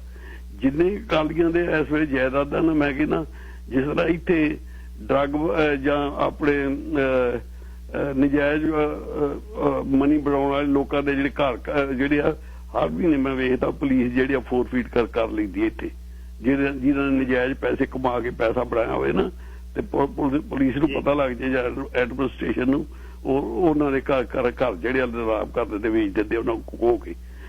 ਮੈਂ ਕਹਿੰਦਾ ਵੀ ਉਸ ਤਰ੍ਹਾਂ ਦਾ ਜਿੱਦਾਂ ਤੁਸੀਂ ਕਿਹਾ ਕਿ ਸਰਕਾਰੀ ਖਾਲਸਾ ਆ ਜਾਵੇ ਉੱਥੇ, ਮੇਰਾ ਖਿਆਲ ਹੈ ਤੁਹਾਡਾ ਮਹਾਰਾਜਾ ਰਣਜੀਤ ਸਿੰਘ ਵੱਲ ਇਸ਼ਾਰਾ ਵਾ। ਜੇ ਕੋਈ ਉਹੋ ਜਿਹਾ ਬੰਦਾ ਆ ਜਾਵੇ ਉੱਥੇ ਤੇ ਇਹੋ ਜਿਹੇ ਕਾਨੂੰਨ ਵੀ ਪਾਸ ਹੋ ਸਕਦੇ ਆ ਵੀ ਜਿਹਦੇ ਨਜਾਇਜ਼ ਉੱਥੇ ਕੋਠੀਆਂ ਪਾਈਆਂ ਵਾ, ਨਜਾਇਜ਼ ਬੱਸਾਂ ਦੇ ਪਰਮਿਟ ਆਪ ਹੀ ਪਰਮਿਟ ਜਾਰੀ ਕਰਨ ਵਾਲੇ ਤੇ ਆਪ ਹੀ ਪਰਮਿਟ ਲੈਣ ਵਾਲੇ ਜਾਰੀ ਵੀ ਕਰਨ ਵਾਲੇ ਤੇ ਆਪ ਹੀ ਹਜ਼ਾਰ ਬੱਸ ਉੱਥੇ ਚੱਲਦੀ ਅਕਾਲੀਆਂ ਦੀ। ਤੇ ਇਹ ਸਾਰੀਆਂ ਫੋਰਫੀਟ ਹੋ ਸਕਦੀਆਂ ਵਾ। ਤੇ ਇਹ ਜਿਹੜੀਆਂ ਇਹ ਫੋਰਫੀਟ ਹੋ ਕੇ ਤੇ ਜਿਹੜੇ ਇਸ ਤਰ੍ਹਾਂ ਕਿਸਾਨ ਕਰਜ਼ੇ 'ਚ ਫਸੇ ਉਹਨਾਂ ਦਾ ਕਰਜ਼ਾ ਲੱਥ ਸਕਦਾ ਵਾ ਜੇ ਇਹਨਾਂ ਦੀਆਂ ਕੋਠੀਆਂ ਜਾਇਦਾਦਾਂ ਸਾਰਿਆਂ ਦੀਆਂ ਜ਼ਬਤ ਹੋ ਜਾਣ। ਤੇ ਇਹਨਾਂ ਨੇ ਅਕਾਲੀਆਂ ਨੇ ਇਹੋ ਜਿਹਾ ਪੰਜਾਬ ਲੁੱਟਿਆ ਵਾ ਜੀ। ਮੈਂ ਤਾਂ ਦੱਸਦਾ ਵਾਂ ਵੀ ਇਹਨਾਂ ਨੇ ਈਵਨ ਜਿਹੜਾ ਮੈਡੀਕਲ ਕਾਲਜ ਬਣਿਆ ਨਾ ਉੱਥੇ ਅੰਮ੍ਰਿਤਸਰ, ਉੱਥੇ ਇਹਨਾਂ ਨੇ ਜਾਲੀ ਸਰਟੀਫਿਕੇਟ ਜਾਰੀ ਕੀਤੇ ਆਪਣੇ ਬੱਚਿਆਂ ਲਈ ਜਾਂ ਆਪਣੇ ਮੁੰਡੇ ਕੁੜੀਆਂ ਲਈ। ਜਾਲੀ ਸਰਟੀਫਿਕੇਟ, ਉਹਨਾਂ ਕੋਲ MBBS ਪਾਸ ਨਹੀਂ ਹੋਈ, ਜਾਲੀ ਸਰਟੀਫਿਕੇਟ ਵੀ ਦੇ ਦਿੱਤੇ ਆ ਵੀ MBBS ਪਾਸ ਕੀਤੀ ਆ। ਤੇ ਉਹਨਾਂ ਨੇ ਅਗਲੇ ਬੰਨੇ ਮੈਂ 2 ਡਾਕਟਰ ਮਿਲੇ ਆ ਜੀ। ਮੈਨੂੰ ਇੱਕ ਵਾਰ ਜਾਣ ਦਾ ਮੌਕਾ ਮਿਲਿਆ, 6-7 ਸਾਲ ਦੀ ਗੱਲ ਆ। ਇੱਕ ਡਾਕਟਰ ਹੋ ਗਿਆ ਮੈਂ ਉੱਥੇ ਜਾ ਕੇ, ਬੰਦਾ ਬਿਮਾਰ ਹੋਈ ਜਾਂਦਾ, ਮੈਨੂੰ ਕਾਂਸਟੀਪੇਸ਼ਨ ਬਹੁਤ ਹੋ ਗਈ, 2-3 ਦਿਨ ਹੋ ਗਿਆ, ਮੈਨੂੰ ਪਤਾ ਲੱਗ ਗਿਆ ਖਤਰਨਾਕ ਗੱਲ ਆ। ਮੈਂ ਗਿਆ ਡਾਕਟਰ ਕੋਲ ਤੇ ਜਾ ਕੇ ਉਹਦੇ ਡਾਕਟਰ ਦੇ ਜਦੋਂ ਮੈਂ ਆਇਆ ਨਾ, ਡਾਕਟਰ ਪਹਿਲੋਂ ਤੇ ਮੈਨੂੰ ਘੰਟਾ ਨਹੀਂ ਮਿਲਿਆ। ਉਹ ਆਇਆ ਜਦੋਂ ਤੇ ਮੈਨੂੰ ਕਹਿਣ ਲੱਗਾ ਜਦੋਂ ਕਿਤੇ ਕੀ ਗੱਲ ਹੈ ਜੀ? ਮੈਂ ਕਿਹਾ ਜੀ ਮੈਨੂੰ ਕਾਂਸਟੀਪੇਸ਼ਨ ਆ। ਮੈਨੂੰ ਕਹਿੰਦਾ ਉਹ ਕੀ ਹੁੰਦੀ ਆ ਦੱਸੋ? ਅੰਦਾਜ਼ਾ ਲਓ, ਹਾਸਾ ਮੈਨੂੰ ਅੱਜ ਤਾਈਂ ਆਉਂਦਾ। ਉਹ ਕਹਿੰਦਾ ਕਾਂਸਟੀਪੇਸ਼ਨ ਕੀ ਹੁੰਦੀ ਆ ਦੱਸੋ? ਇਹ MBBS ਦੇ ਡਾਕਟਰ ਆ। ਇਹਨਾਂ ਅਕਾਲੀਆਂ ਨੇ ਉਹ ਬੇੜਾ ਗਰਕ ਕੀਤਾ ਪੰਜਾਬ ਦਾ। ਮੈਂ ਕਹਿੰਦਾ ਸਾਰੇ ਸਾਡੇ ਜਿਹੜੇ ਇਹ ਅਕਾਲੀ ਆ ਨਾ, ਇਹਨਾਂ ਨੇ ਪੰਜਾਬ ਦਾ ਬੇੜਾ ਗਰਕ ਕਰਤਾ। ਇਹਨਾਂ ਨੇ ਵੰਡ ਪਾਈ ਪੰਜਾਬ ਦੀ। ਹੁਣ ਇਸ ਵੇਲੇ ਕਿਸਾਨਾਂ ਦੇ ਮੋਰਚੇ ਨੇ ਪੰਜਾਬ ਦੇ ਆਪਣਾ ਲਾਗਲਾ ਸੂਬਾ ਜਿਹੜਾ ਇਹ ਇਕੱਠੇ ਕਰ ਦਿੱਤੇ ਆ, ਹਰਿਆਣਾ। ਤੇ ਵੇਖੋ ਸਾਡੀ ਉੱਥੇ ਵਿਧਾਨ ਸਭਾ ਇਕੱਠੀ, ਸਾਡਾ ਉੱਥੇ ਸੈਕਟਰੀਏਟ ਇਕੱਠਾ, ਸਾਡੇ ਉੱਥੇ ਹੋਰ ਬਿਲਡਿੰਗਾਂ ਜਿਹੜੀਆਂ ਸਾਰੀਆਂ ਇਕੱਠੀਆਂ, ਸਾਡਾ 에ਅਰਪੋਰਟ ਇਕੱਠਾ। ਤੇ ਹੁਣ ਇੱਕ ਐਲਾਨ ਹੀ ਕਰਨ ਵਾਲੀ ਆ ਜਿਹੜੀ ਉਹ ਕੰਧ ਮਿਟਾਈ ਹੈ ਨਾ, ਉਹ ਵਾਈ ਅਤੇ ਹਰਿਆਣਾ ਤੇ ਪੰਜਾਬ ਫੇਰ ਇਕੱਠੇ ਹੋ ਜਾਂਦੇ। ਇਹ ਦੋਵਾਂ ਲਈ ਬਹੁਤ ਜ਼ਿਆਦਾ ਫਾਇਦਾ ਹੋਊਗਾ। ਇਸ ਵੇਲੇ ਯੂਨਿਟੀ ਹੋ ਚੁੱਕੀ ਆ।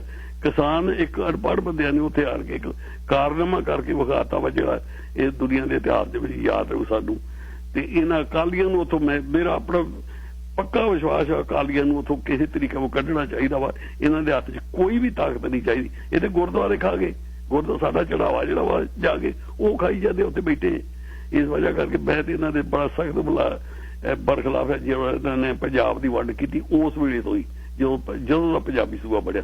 Thank you very much. ਲਿਸਨ ਕਰ। ਧੰਨਵਾਦ ਜੀ। ਪ੍ਰਦੀਪ ਸਿੰਘ ਸੰਧੂ ਨੰਬਰ 3। ਸਤਿ ਸ਼੍ਰੀ ਅਕਾਲ ਜੀ। ਸਤਿ ਸ਼੍ਰੀ ਅਕਾਲ ਜੀ। ਸਤਿ ਸ਼੍ਰੀ ਅਕਾਲ ਜੀ। ਸਤਿ ਸ਼੍ਰੀ ਅਕਾਲ ਜੀ। ਹਾਂਜੀ ਹਾਂਜੀ ਹਾਂਜੀ ਹਾਂਜੀ। ਮੈਂ ਤੇ ਖਾਲਸੇ ਨਾਲ ਸਹਿਮਤ ਹਾਂ ਬਿਲਕੁਲ ਜੀ। ਇਹ ਜਦੋਂ ਬਾਦਲ ਸਾਹਿਬ ਗਏ ਸੀ ਨਾ ਪਾਕਿਸਤਾਨ ਤੋਂ ਭੇਡੂ ਗਏ ਸੀਗੇ। ਹਾਂਜੀ ਮੇਰੀ ਆਵਾਜ਼ ਆਉਂਦੀ ਹੈ ਨਾ ਜੀ? ਹੈਲੋ। ਬਿਲਕੁਲ ਸੁਣ ਰਿਹਾ ਜੀ ਮੈਂ ਗੱਲ ਤੁਹਾਡੀ। ਗੱਲ ਕਰੋ। ਹਾਂ ਭੇਡੂ ਉੱਥੋਂ ਲੈ ਕੇ ਆਏ ਸੀ ਤੇ ਤੁਹਾਨੂੰ ਪਤਾ ਹੀ ਸਾਰਿਆਂ ਨੂੰ। ਤੇ ਭੇਡਾਂ ਦੀ ਜਾਤ ਸਾਲ 'ਚ 2 ਵਾਰ ਮੁੰਨੀ ਜਾਂਦੀ ਹੈ। ਇਹ 10 ਸਾਲ ਇਕੱਠਾ ਇਹਨਾਂ ਰਾਜ ਕੀਤਾ ਤੇ ਇਹਨਾਂ ਨੇ ਪੰਜਾਬ ਨੂੰ 20 ਵਾਰ ਮੁੰਨਿਆ। ਇਹ ਜਿੰਨੇ ਹੈਗੇ ਨੇ ਕੋਲਾ ਦਿਆਲ ਕੋਲਾ ਜਿਹੜੇ ਹੋਏ 6 ਕਿੱਲੇ ਜ਼ਮੀਨ 600 ਕਿੱਲੇ ਬਣਾਈ ਬੈਠਾ ਹੈ। ਬਾਦਲ ਦੀ 82 ਕਿੱਲੇ 2 ਕਨਾਲਾਂ ਤੇ 20 ਜ਼ਮੀਨ ਹੈ ਜਿਹੜੇ 82,000 ਕਿੱਲੇ ਬਣਾਈ ਬੈਠੇ। ਜਿੰਨੇ ਇਹਨਾਂ ਨੇ 10 ਸਾਲਾਂ 'ਚ ਲੁੱਟਿਆ ਨਾ, ਜਿੰਨੇ ਪੰਜਾਬ ਦਾ ਕਰਜ਼ਾ, ਜਿੰਨਾ ਜੋ ਖੋਥੇ ਕਸ਼ੀਆਂ ਨੇ, ਜਿਹਨਾਂ ਨੂੰ ਜ਼ਮੀਨ ਦੁੱਗਣੀ ਕਰਕੇ ਤਿਗਣੀ ਤੀਜਣੀ ਦੇ ਦੇਣ ਤੇ ਉਹ ਸਾਰੀ ਦੂਜੀ ਰਿਕਵਾਇਰ ਕਰਕੇ ਤੇ ਇਹਨਾਂ ਨੂੰ ਵੇਚ ਕੇ ਸਾਰੇ ਕਰਜ਼ਾ ਲੈ ਸਾਰੇ ਪੰਜਾਬ ਦੇ ਖੁਦਕਸ਼ੀਆਂ ਵੀ ਹਟ ਜਾਣਗੀਆਂ। ਤੇ ਜਿਹੜਾ ਪੰਜਾਬ ਦੇ ਕਰੋੜਾਂ ਅਰਬਾਂ ਰੁਪਏ ਇਹਨਾਂ ਨੇ ਕਰਜ਼ਾ ਚੁਕਾਇਆ ਇਹ ਵੀ ਸਾਰਾ ਲੈ ਜਾਏਗਾ। ਮੈਂ ਇਹਦੇ ਖਾਲਸੇ ਨਾਲ ਬਿਲਕੁਲ ਸਹਿਮਤ ਹਾਂ। ਬਾਕੀ ਜੋ ਬਾਦਲ ਨੇ ਉੱਥੇ ਰਿਸ਼ਤੇਦਾਰ ਬਣਾਇਆ ਸੀ, ਸਾਡੀ ਪਤੀ ਪਤਨੀ ਦਾ ਰਿਸ਼ਤਾ ਹੈ, ਉਹ ਬੀਬੀ ਹਰਸਿਮਰਤ ਕੌਰ ਨੂੰ ਤਾਂ ਉਹਨਾਂ ਨੇ ਤਲਾਕਨਾਮਾ ਦੇ ਦਿੱਤਾ। ਤੇ ਹੁਣ ਬਾਦਲ ਸਾਹਿਬ ਜਦੋਂ ਮੋਦੀ ਦੀਆਂ ਆਪਣਾ ਸਾੜਦੇ ਆ ਨਾ ਅਰਥੀਆਂ, ਤੇ ਉਹਦੇ ਨਾਲ ਬਾਦਲ ਦੀ ਫੋਟੋ ਲੈਣੀ ਸੀ, ਜਿੱਥੇ ਬਾਦਲ ਨੇ ਇਹਨੂੰ ਉੱਥੋਂ ਤੱਕ ਚੜਾਇਆ 2014 ਚ। ਕਹਿੰਦਾ ਸੀ ਇਹਨੂੰ ਬੰਦੇ ਬਹਾਦਰ ਦਾ ਖਿਤਾਬ ਦਿੱਤਾ ਸੀ। ਇਸ ਵਾਸਤੇ ਜੋ ਕੋਈ ਪਿਛਲੇ ਖਾਲਸਾ ਸਾਹਿਬ ਕਹੇ ਨੇ ਮੈਂ 100% ਦਾ ਮੈਂ ਹਰਦੀਪ ਸਿੰਘ ਸੰਧੂ ਬੋਲਦਾ ਜੀ। ਵਾਹਿਗੁਰੂ ਖਾਲਸਾ ਵਾਹਿਗੁਰੂ ਫਤਿਹ ਜੀ। ਅੱਛਾ ਫਤਿਹ ਸਾਹਿਬ। Kirpal Singh line number 4। ਹਾਂਜੀ ਗਿੱਲ ਸਾਹਿਬ ਬਹੁਤ ਧੰਨਵਾਦ ਤੁਹਾਡਾ। ਤੁਸੀਂ ਕਾਲ ਲਈ ਆ। ਤਾਂ ਮੈਂ ਤਾਂ ਬਲੇਮ ਗੇਮ ਵਿੱਚ ਨਹੀਂ ਹੁਣ ਆਉਣਾ ਚਾਹੁੰਦਾ। ਮੈਂ ਤਾਂ ਇਹੀ ਚਾਹੁੰਦਾ ਕਿ ਸੋਲੂਸ਼ਨ ਕੀ ਲੱਭੀਏ।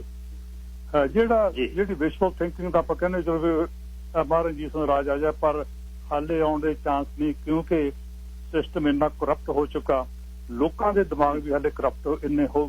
ਮੈਨੂੰ ਲੋਕਾਂ ਤੇ ਬਲੇਮ ਹੁਣ ਕਰਨਾ ਪੈਣਾ, ਕਿਉਂਕਿ ਜੇ 500 ਜਾਂ 700 ਦੀ ਸ਼ਰਾਬ ਤੁਸੀਂ ਲੈ ਕੇ ਆਪਣੇ ਵੋਟ ਪਾਈ ਜਾਂਦੇ, ਕਿੱਥੇ ਜਾਵਾਂਗੇ ਅਸੀਂ? ਸਾਨੂੰ ਅੱਧੀ ਸਦੀ ਤੋਂ ਮੈਨੂੰ ਉੱਤੇ ਹੋ ਗਿਆ ਇੱਥੇ ਆਏ ਨੂੰ, ਪਰ ਸਾਡਾ ਦਿਲ ਹਾਲੇ ਉੱਥੇ ਹੀ ਆ ਪੰਜਾਬ ਦੇ ਵਿੱਚ। ਮੈਂ ਤਾਂ ਸੋਲੂਸ਼ਨ ਇਹੀ ਕਹਿਣਾ ਕਿ ਪੰਜਾਬ ਨੂੰ ਬਚਾਉਣਾ ਸਾਡਾ ਕਰਮ ਧਰਮ ਬਣਦਾ। ਭਾਵੇਂ ਅਸੀਂ ਇੰਨੇ ਚਿਰ ਇੱਥੇ ਆਏ ਹਾਂ, ਸਭ ਕੁਝ ਠੀਕ ਠਾਕ ਵਾ, ਵਧੀਆ ਜ਼ਿੰਦਗੀ ਬਸਰ ਕਰ ਰਹੇ, ਕੋਈ ਕਦਮ ਘਾਟਾ ਨਹੀਂ, ਪਰ ਦਿਲ ਉੱਥੇ ਧੜਕਦਾ ਹਾਲੇ। ਤੇ ਉਸ ਉੱਥੇ ਬਦਲਾਅ ਨੂੰ ਮੈਨੂੰ ਜੋ ਕੋਈ ਸੋਲੂਸ਼ਨ ਇਸ ਵੇਲੇ ਛੇਤੀ ਜਾਣਾ ਜਿਹੜਾ ਸੋਲੂਸ਼ਨ ਵਾ ਉਹ ਤਾਂ ਇਹ ਆ ਕਿ ਸਾਡੇ ਇੱਥੇ ਲੋਕਾਂ ਨੂੰ ਆਪਣਾ ਕੁਝ ਸੈਕਰੀਫਾਈਸ ਕਰਨੀ ਪੈਣੀ ਆ। ਜਿਹੜੇ ਸਾਨੂੰ ਆਪਣੇ ਪਿੰਡਾਂ ਨੂੰ ਅਪਣਾ ਲਈਏ। ਇਹ ਤੋਂ ਛੇਤੀ ਸੋਲੂਸ਼ਨ ਹੋਰ ਨਹੀਂ। ਪਿੰਡ ਨੂੰ ਅਪਣਾ ਲਓ, ਉੱਥੇ ਨਾ ਕਿਸੇ ਨੂੰ ਮਰਨ ਦਿਓ। ਇਹ ਸਾਡਾ ਧਰਮ। ਜੇ ਅਸੀਂ ਇਸ ਚੀਜ਼ ਨੂੰ ਸਮਝ ਲਈਏ, ਅਸੀਂ ਤਾਂ ਇਸ ਚੀਜ਼ ਤੇ ਕਾਇਮ ਹੋਏ ਵੀ ਆਪਣੇ ਪਿੰਡ 'ਚ ਅਸੀਂ ਕਿਸੇ ਨੂੰ ਕੋਈ ਖੁਦਕੁਸ਼ੀ ਨਹੀਂ ਕਰਨ ਦੇਵਾਂਗੇ। ਸੋ ਪਰ ਜੇ ਇਦਾਂ ਦੀ ਗੱਲ ਹੋ ਜਾਏ ਫਿਰ ਸਭ ਕੁਝ ਠੀਕ ਹੋ ਸਕਦਾ। ਅਸੀਂ ਬਚ ਸਕਦੇ ਹਾਂ, ਕੌਮ ਸਾਡੀ ਬਚ ਸਕਦੀ ਆ। ਪੰਜਾਬ ਜੇ ਬਚ ਜਾਏ ਤਾਂ ਪੰਜਾਬ ਨੂੰ ਬਚਾਉਣਾ ਸਾਡੇ ਗੁਰੂ ਸਾਹਿਬ ਦਾ ਜਿਹੜਾ ਕੌਨਸੈਪਟ ਵਾ। ਅਸੀਂ ਜਿਵੇਂ ਪ੍ਰੋਫੈਸਰ ਪੂਰਨ ਸਿੰਘ ਦੀ ਗੱਲਬਾਤ ਕਰ ਰਹੇ ਪੰਜਾਬ ਜੀ ਦਾ ਗੁਰਾਂ ਦੇ ਨਾਮ ਤੇ ਸਾਨੂੰ ਉਹ ਤੇ ਪਹਿਰਾ ਦੇਣਾ ਚਾਹੀਦਾ।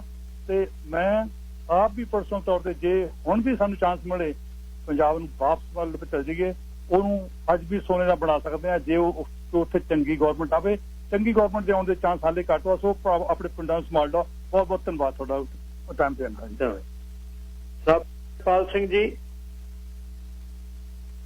ਵਾਹਿਗੁਰੂ ਜੀ ਖਾਲਸਾ ਵਾਹਿਗੁਰੂ ਜੀ ਕੀ ਫਤਿਹ ਜੀ। ਵਾਹਿਗੁਰੂ ਜੀ ਖਾਲਸਾ ਵਾਹਿਗੁਰੂ ਜੀ ਫਤਿਹ ਜੀ। ਸਿੰਘ ਸਾਹਿਬ, ਜਿੱਦਾਂ ਤੁਸੀਂ ਜਿਹੜੀ ਕਹਾਣੀ ਸੁਣਾਈ ਜਾਂ ਜੋ ਵਾਰਤਾ ਸੁਣਾਈ ਹੈਗੀ ਆ ਉੱਥੇ ਦੀ, ਉਹ ਬਿਲਕੁਲ ਸੁਣ ਕੇ ਤੇ ਜਿੱਦਾਂ ਵੀ ਦਿਲ ਰੋਂਦਾ ਆ ਤੇ ਗੱਲ ਸਮਝ ਵੀ ਆਉਂਦੀ ਆ। ਉਹਨਾਂ ਗੱਲਾਂ ਜਾਣ ਕੇ ਸੁਣਦੇ ਆ ਜਦੋਂ, ਤਾਂ ਇਸ ਤਰ੍ਹਾਂ ਨਹੀਂ ਕਿ ਸਾਨੂੰ ਉਹਨਾਂ ਗੱਲਾਂ ਦਾ ਪਤਾ ਨਹੀਂ ਹੈਗਾ, ਪਰ ਜਾਣ ਕੇ ਜਦੋਂ ਕੋਈ ਏਦਾਂ ਦਾ ਪੜ੍ਹਿਆ ਲਿਖਿਆ ਗੱਲ ਕਰਦਾ ਹੈ ਤੇ ਇਸ ਗੱਲ ਤੇ ਫਖਰ ਹੁੰਦਾ ਵੀ ਚਲੋ ਕੋਈ ਗੱਲ ਕਰਦਾ ਆ। ਤੇ ਜਦੋਂ ਤੁਸੀਂ ਵਧੀਆ ਲਿਆਂਦਾ ਹੈਗਾ, ਲੋਕਾਂ ਨੂੰ ਸੁਚੇਤ ਕੀਤਾ ਜਿਨ੍ਹਾਂ ਨੂੰ ਇਸ ਬਾਰੇ ਜਾਣਕਾਰੀ ਨਹੀਂ ਹੈਗੀ। ਹੁਣ ਦੇਖੋ ਜਿਹੜਾ ਮਸਲਾ ਤੇ ਇਹੋ ਆ ਨਾ ਵੀ ਉੱਥੇ ਜਿਹੜੀਆਂ ਸਰਕਾਰਾਂ ਦੀਆਂ ਜਿਹੜੀਆਂ ਪਾਲਿਸੀਜ਼ ਆ ਉਹ ਸਹੀ ਨਹੀਂ ਹੋ ਰਹੀਆਂ। ਗੱਲ ਬਾਦਲਾਂ ਦੀ ਨਹੀਂ, ਗੱਲ ਕੈਪਟਨਾਂ ਦੀ ਨਹੀਂ, ਗੱਲ ਜੇ ਕੇਜਰੀਵਾਲ ਨੂੰ ਵੀ ਲੈ ਆਵਾਂਗੇ, ਦਿੱਲੀ 'ਚ ਦੇਖ ਹੀ ਲਿਆ ਆਪਾਂ ਕੀ ਕੀਤਾ ਉਹਨੇ। ਸੋ ਜਿਹੜਾ ਜਿੰਨੀ ਦੇਰ ਜਿਹੜਾ ਉੱਤੇ ਜਿਹੜਾ ਰਾਜਸੀ ਢਾਂਚਾ ਆ ਉਹਨੂੰ ਅਸੀਂ ਨਹੀਂ ਬਦਲਦੇ ਹੈਗੇ, ਉਨੀ ਦੇਰ ਅਸੀਂ ਆਸ ਰੱਖਦੇ ਹਾਂ ਵੀ ਅਸੀਂ ਕੁਝ ਕਰ ਲਵਾਂਗੇ, ਇੱਥੋਂ ਪੈਸੇ ਦੇ ਕੇ ਅਸੀਂ ਇੱਥੋਂ ਪੈਸੇ ਭੇਜ ਕੇ ਪਿੰਡ ਸੰਭਾਲ ਲਵਾਂਗੇ, ਅਸੀਂ ਉੱਥੇ ਪਰਿਵਾਰਾਂ ਦੀ ਹੈਲਪ ਕਰਾਂਗੇ। ਮੈਂ ਇਹ ਨਹੀਂ ਕਹਿੰਦਾ ਵੀ ਸਾਨੂੰ ਹੈਲਪ ਨਹੀਂ ਕਰਨੀ ਚਾਹੀਦੀ, ਜਿੰਨੀ ਸਾਡੀ ਵਿੱਤ ਆ ਸਾਨੂੰ ਉਹ ਤੋਂ ਵਾਧੂ ਉੱਥੇ ਹੈਲਪ ਕਰਨੀ ਚਾਹੀਦੀ ਆ। ਪਰ ਕੀ ਉਹ ਹੈਲਪ ਕੀਤੀ ਉਹ ਕਿਸੇ ਅਰਥ ਹੈਗੀ ਆ? ਕੀ ਉੱਥੇ ਜਿਹੜਾ ਆ ਇੱਕ ਪਰਿਵਾਰ ਨੂੰ ਅਸੀਂ ਸਾਂਭਾਂਗੇ, ਉੱਥੇ 2 ਪਰਿਵਾਰ ਹੋਰ ਨਹੀਂ ਦੁਬਾਰਾ ਇਹੋ ਜਿਹਾ ਪੈਦਾ ਹੋਣਗੇ? ਕੀ ਇਹ ਰੁਕ ਜਾਣਗੇ ਸਾਡੇ ਇੱਥੇ ਹੱਲ ਕੀਤਿਆਂ? ਜਿੱਦਾਂ ਇੱਥੋਂ ਅਸੀਂ ਭੇਜ ਕੇ, ਜਿੱਦਾਂ ਬੱਬੂ ਮਾਨ ਹੋਣੀ ਵੀ ਕਿਹਾ ਵੀ ਦੂਜਾ ਕਹਿੰਦਾ ਜੀ ਇੱਥੋਂ ਪੈਸੇ ਅਸੀਂ ਇਕੱਠੇ ਹੋ ਕੇ ਪੰਜਾਬ ਦਾ ਕਰਜ਼ਾ ਲਾ ਰਹੀਏ, ਕੀ ਪੰਜਾਬ ਸਿਰ ਕਰਜ਼ਾ ਦੁਬਾਰਾ ਨਹੀਂ ਹੋਣਾ? ਜਦ ਉੱਥੇ ਨੀਤੀਆਂ ਗਲਤ ਆ, ਉੱਥੇ ਜਿਹੜਾ ਸਾਰਾ ਵਰਤਾਰਾ ਉੱਥੇ ਵਾਪਰ ਰਿਹਾ ਉਹ ਗਲਤ ਆ। ਜਦੋਂ ਉੱਥੇ ਸਾਰੀ ਗੱਲ ਨੂੰ ਰੰਗਤ ਹੀ ਹੋਰ ਦਿੱਤੀ ਜਾ ਰਹੀ ਆ ਜਾਂ ਨੀਅਤ ਹੀ ਮਾੜੀ ਉੱਥੇ ਦੀ ਸਰਕਾਰ ਦੀ, ਤਾਂ ਕਿੱਦਾਂ ਅਸੀਂ ਆਸ ਰੱਖੀ ਬੈਠੇ ਆ? ਬਿਲਕੁਲ, ਜੇ ਤੁਸੀਂ ਕੋਈ ਉਪਰਾਲਾ ਕਰੋਗੇ ਅਸੀਂ ਤੁਹਾਡਾ ਸਹਿਯੋਗ ਕਰਾਂਗੇ, ਜਿੰਨਾ ਕਰ ਸਕਦੇ ਆ ਤੁਸੀਂ ਵੀ ਕਰ ਸਕਦੇ ਹੋ ਕਰਿਓ। ਪਰ ਜੇ ਅਸੀਂ ਸਿਰਫ ਤੇ ਸਿਰਫ ਇਹ ਸੋਚਣਾ ਵੀ ਮਹਾਰਾਜਾ ਰਣਜੀਤ ਸਿੰਘ ਕਰਕੇ ਉਹ ਰਾਜ ਪੈਦਾ ਹੋਇਆ ਸੀ ਤੇ ਸਾਡੀ ਬਹੁਤ ਵੱਡੀ ਭੁੱਲ ਆ। ਉਸ ਵੇਲੇ ਵੀ ਹਾਲਾਤ ਨਹੀਂ ਸੀਗੇ ਰਾਜ ਵਾਸਤੇ, ਉਹਨਾਂ ਨੇ ਉਸ ਵੇਲੇ ਇਕੱਠੇ ਹੋ ਕੇ ਰਾਜ ਪੈਦਾ ਕੀਤਾ। ਅਸੀਂ ਉਸ ਪਾਸੇ ਨੂੰ ਨਹੀਂ ਤੁਰਦੇ। ਅਸੀਂ ਚਾਹੁੰਦੇ ਹਾਂ ਵੀ ਕੋਈ ਦੂਜਾ ਕਿੰਨਾ ਕੋਈ ਰੈਮਡੀ ਹੋ ਜਾਵੇ, ਕੋਈ ਦੂਜਾ ਟੀਕਾ ਲੱਗ ਜਾਵੇ। ਗੱਲ ਉੱਤੋਂ ਕੋਈ ਜਿੱਦਾਂ ਆਪਣੇ ਜਦੋਂ ਮੁਗਲ ਵੀ ਆਏ ਆ ਉਸ ਵੇਲੇ, ਜਿਹੜੇ ਉਸ ਵੇਲੇ ਦੇ ਪਾਂਡੇ ਜਿਹੜੇ ਕਹਿੰਦੇ ਸੀ ਵੀ ਮੰਤਰ ਪੜਾਂਗੇ ਤਾਂ ਅੰਨੇ ਹੋ ਜਾਣਗੇ, ਪਿੱਛੇ ਨੂੰ ਮੁੜ ਜਾਣਗੇ, ਉਹੋ ਜਿਹੀਆਂ ਅਸੀਂ ਬਿਰਤੀ ਰੱਖੀ ਬੈਠੇ ਆ।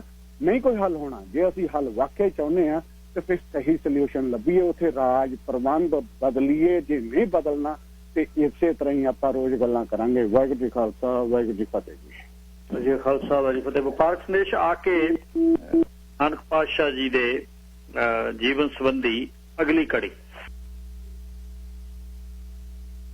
ਗੁਰੂ ਸਾਹਿਬ ਦੀ ਤੀਜੀ ਉਦਾਸੀ ਦੀ ਗੱਲ ਅੱਜ ਆਪਾਂ ਕਰਨੀ ਆ। ਬਾਬਾ ਫਿਰ ਮੱਕੇ ਗਿਆ 1518 ਤੋਂ ਲੈ ਕੇ 1521।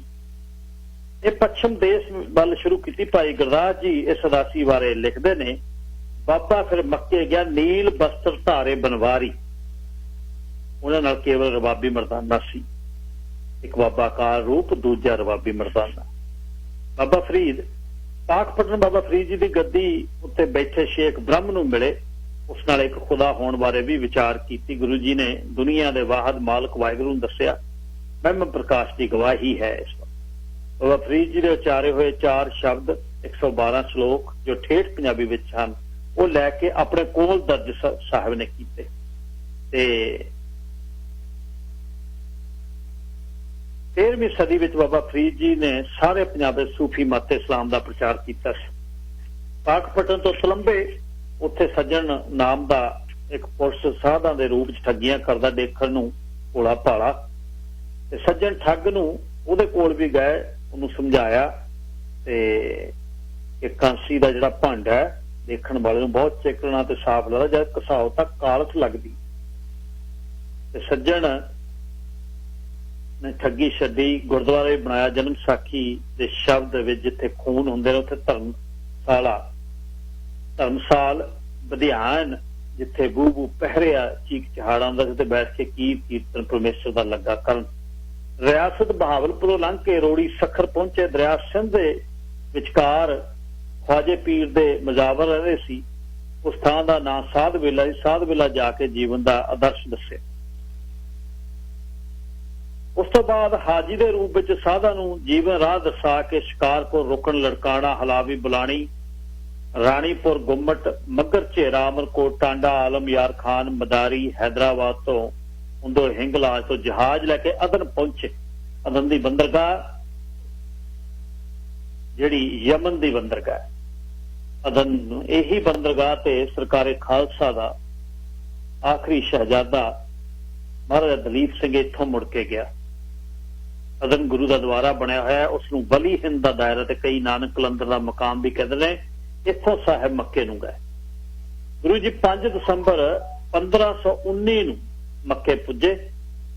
ਰਾਤ ਨੂੰ ਜਦ ਸਾਰੇ ਆਰਾਮ ਕਰਨ ਲੱਗੇ ਤਾਂ ਕਾਬੇ ਮਹਿਰਾਬ ਵੱਲ ਪੈਰ ਧਰ ਕੇ ਸੌਂ ਗਏ। ਸਵੇਰੇ ਜੀਵਨ ਨਾਮ ਦੇ ਮੁੱਲਾ ਨੇ ਆ ਕੇ ਸਾਹਿਬ ਨੂੰ ਕਿਹਾ ਵੀ ਸੁੱਤੇ ਹੋ? ਲੱਤ ਮਾਰੀ। ਕਹਿਣ ਲੱਗੇ ਕਿਹੜਾ ਸੁੱਤਾ ਕਾਫਰ, ਜਿਹਨੂੰ ਇਹ ਵੀ ਨਹੀਂ ਪਤਾ ਕਾਬੇ ਵੱਲ ਪੈਰ ਨਹੀਂ ਧਰਨਾ।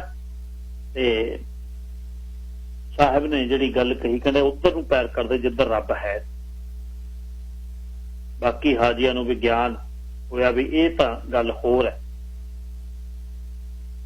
ਤੇ ਰੁਕਨਦੀਨ ਕਾਜੀ ਤੇ ਮੁੱਲਾ ਨਾਲ ਇੱਥੇ ਵਿਚਾਰ ਹੋਏ, ਇਮਾਨ ਦੀਆਂ ਗੱਲਾਂ ਹੋਈਆਂ। ਭਾਈ ਗੁਰਦਾਸ ਜੀ ਵੀ ਇਹੀ ਲਿਖਦੇ ਨੇ, ਗੁਰੂ ਨਾਨਕ ਜੀ ਮੱਕੇ ਦੀ ਉਦਾਸੀ ਉੱਤੇ ਗਏ ਤਾਂ ਹੱਥ ਵਿੱਚ ਅੱਸਾ ਤੇ ਕੱਛ ਵਿੱਚ ਕਿਤਾਬ ਸੀ, ਜਿਸ ਵਿੱਚ ਗੁਰੂ ਜੀ ਆਪਣੀ ਬਾਣੀ ਗਾਹੇ ਵਗਾਹੇ ਦਰਜ ਕਰ ਲੈਂਦੇ, ਨਾਲ ਹੀ ਭਗਤਾਂ ਦੀ ਬਾਣੀ ਸੀ। ਉਸ ਵਿੱਚ ਆਪਣੀ ਕਿਤਾਬ ਖੋਲ ਕੇ ਪੁੱਛਿਆ ਕਿ ਮੁਸਲਮਾਨਾਂ ਤੇ ਹਿੰਦੂਆਂ ਬਾਬਤ ਕੀ ਲਿਖਿਆ, ਤਾਂ ਸਾਹਿਬ ਨੇ ਕਿਹਾ ਵੀ ਅਮਲਾਂ ਬਾਝੋਂ ਦੋਨੇ ਹੀ ਕੱਖ ਨਹੀਂ ਹੈ, ਗੱਲ ਅਮਲਾਂ ਦੀ ਵੀ ਹੈ। ਅਖੀਰ ਗੁਰੂ ਜੀ ਨੇ ਸਾਰਿਆਂ ਨੇ ਸੁੰਦਰ ਵਿਚਾਰ ਅੱਗੇ ਸਿਰ ਨਵਾਇਆ। ਸਾਹਿਬ ਨੇ ਨਿਸ਼ਾਨੀ ਵਜੋਂ ਇੱਕ ਖੜਾਵ ਉਹਨਾਂ ਨੂੰ ਬਖਸ਼ੀ। ਅਰਬ ਦੇ ਪ੍ਰਸਿੱਧ ਆਲਮ ਪੀਰ ਸਈਦ ਜੈਨ ਉਲ ਉਦੀਨ ਨੇ ਤਵਾਰੀਖ ਅਰਬ ਵਿੱਚ ਲਿਖਿਆ, ਬਾਬੇ ਨਾਨਕ ਨੇ ਇਸ ਪਾਸੇ ਆ ਕੇ ਪ੍ਰਚਾਰ ਕੀਤਾ। ਉਹਨਾਂ ਨੇ ਵੀ ਇਹ ਲਿਖਿਆ ਪੁਰਾਣੀ ਜਿਹੜੀ, ਉੱਥੇ ਹੀ ਕਾਜੀ ਨੇ ਅੱਲਾ ਕਿਆ ਹੈ, ਰਹਿਤਾ ਕਹਾਂ ਹੈ ਔਰ ਕਰਤਾ ਕਿਆ ਹੈ, 3 ਸਵਾਲ ਕੀਤੇ। ਸਾਹਿਬ ਨੇ ਕਿਹਾ ਅੱਲਾ ਇੱਕ ਹੀ ਹੈ, ਉਹਦਾ ਨਿਵਾਸ ਹਿਰਦੇ ਵਿੱਚ ਹੈ, ਉਹਨੂੰ ਅੰਦਰੋਂ ਹੀ ਪਾਇਆ ਜਾ ਸਕਦਾ ਹੈ, ਉਸ ਦਾ ਉਥਾਪਨ ਉਸ ਦਾ ਕਰਮ ਹੈ। ਰੁਕਨਦੀਨ ਤੇ ਜਲਾਲਦੀਨ ਨਾਲ ਵੀ ਚਰਚਾ ਹੋਈ। ਮੱਕੇ ਤੋਂ ਮਦੀਨੇ ਤੇ ਮਦੀਨੇ ਤੋਂ ਸਾਹਿਬ ਫਿਰ ਬਗਦਾਦ ਗਏ ਨੇ, ਇਰਾਕ। ਬਗਦਾਦ ਸ਼ਹਿਰ ਦੇ ਬਾਹਰ ਸਥਾਨ ਕੀਤਾ, ਉੱਚੀ ਬਾਂਗ ਦਿੱਤੀ। ਬਾਂਗ ਦਾ ਅਜਿਹਾ ਪ੍ਰਭਾਵ ਪਿਆ, ਨਗਰ ਸਾਰੀ ਨਗਰ ਦੇ ਵਿੱਚ ਸ਼ਾਂਤੀ ਹੋਈ। ਲੱਖਾਂ ਪਤਾਲ ਤੇ ਲੱਖਾਂ ਹੀ ਅਸਮਾਨ ਲੋਕਾਂ ਨੂੰ ਦੱਸੇ। ਤੇ ਇਹ ਮੁਸਲਮਾਨ ਦੇ 7 ਅਸਮਾਨਾਂ ਦੇ ਧਾਰਮਿਕ ਆਸ਼ੇ ਉੱਤੇ ਕਰਾਰੀ ਚੋਟ ਸੀ। ਉਹਨਾਂ ਨੇ ਪੀਰ ਦਸਤਗੀਰ ਦੇ ਸੰਗਸਾਰ ਕਰਨ ਦਾ ਹੁਕਮ ਦਿੱਤਾ। ਉੱਥੇ ਪਵਿੱਤਰ ਸ਼ਖਸੀਅਤ ਦਾ ਅਜਿਹਾ ਪ੍ਰਭਾਵ ਸੀ ਤੇ ਸਾਰਿਆਂ ਦੇ ਹੱਥ ਰੋ ਗਏ। ਗੁਰੂ ਜੀ ਨੇ ਲੱਖ ਪਤਾਲਾਂ ਤੇ ਪਤਾਲ, ਲੱਖ ਅਸਮਾਨਾਂ ਦੀ ਗੱਲ ਸਮਝਾਈ।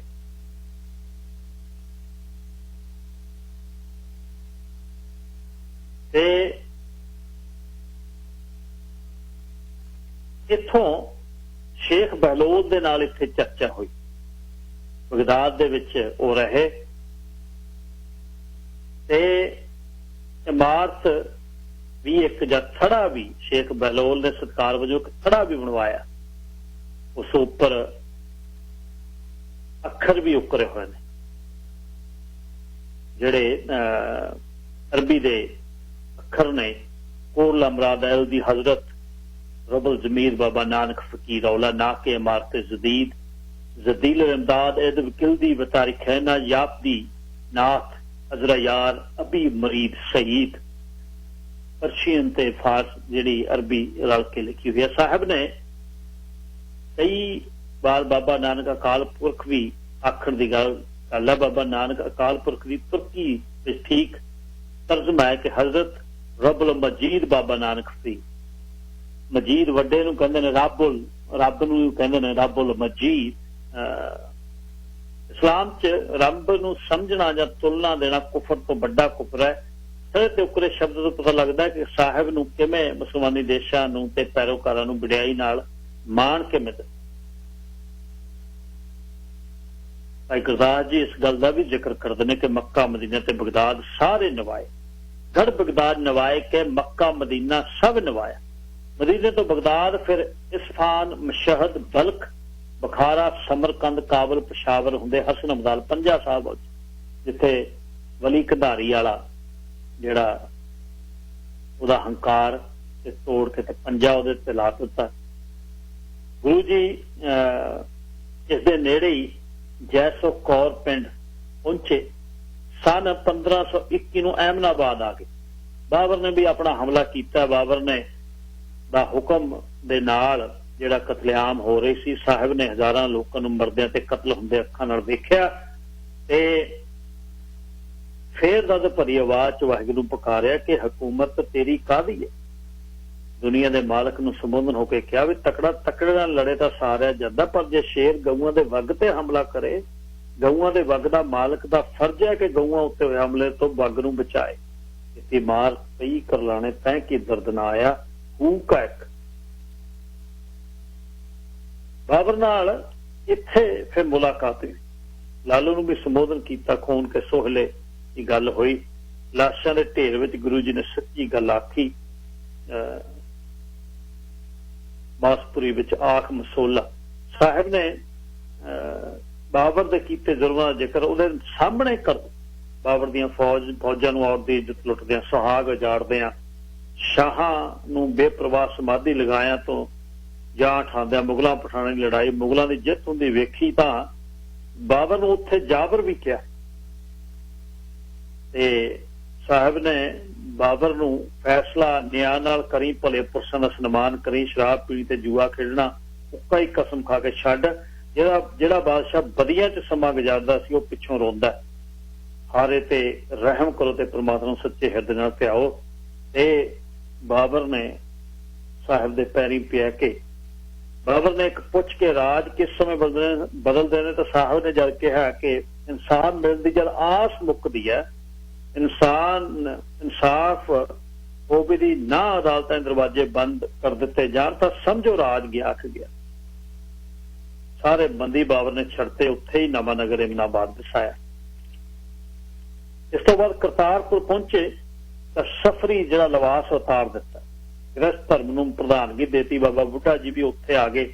ਇੱਥੇ ਵਰਨ ਆਸ਼ਰਮ ਤੇ ਇੱਕ ਚੋਟ ਮਾਰਨਾ ਸੀ। ਭਾਈ ਮਨੀ ਸਿੰਘ ਦੀ ਗਵਾਹੀ ਦਿੰਦੇ ਨੇ ਕਿ ਜਦ ਭਾਈ ਲਹਿਣਾ ਜੀ ਕਰਤਾਰਪੁਰ ਪਹਿਲੀ ਵਾਰ ਦਰਸ਼ਨ ਆਇਆ ਸੀ, ਬਾਬੇ ਨੇ ਸੰਸਾਰੀ ਕੱਪੜੇ ਪਹਿਨ ਕੇ ਸ਼ੁਰੂ ਕੀਤੀ ਗੱਲ।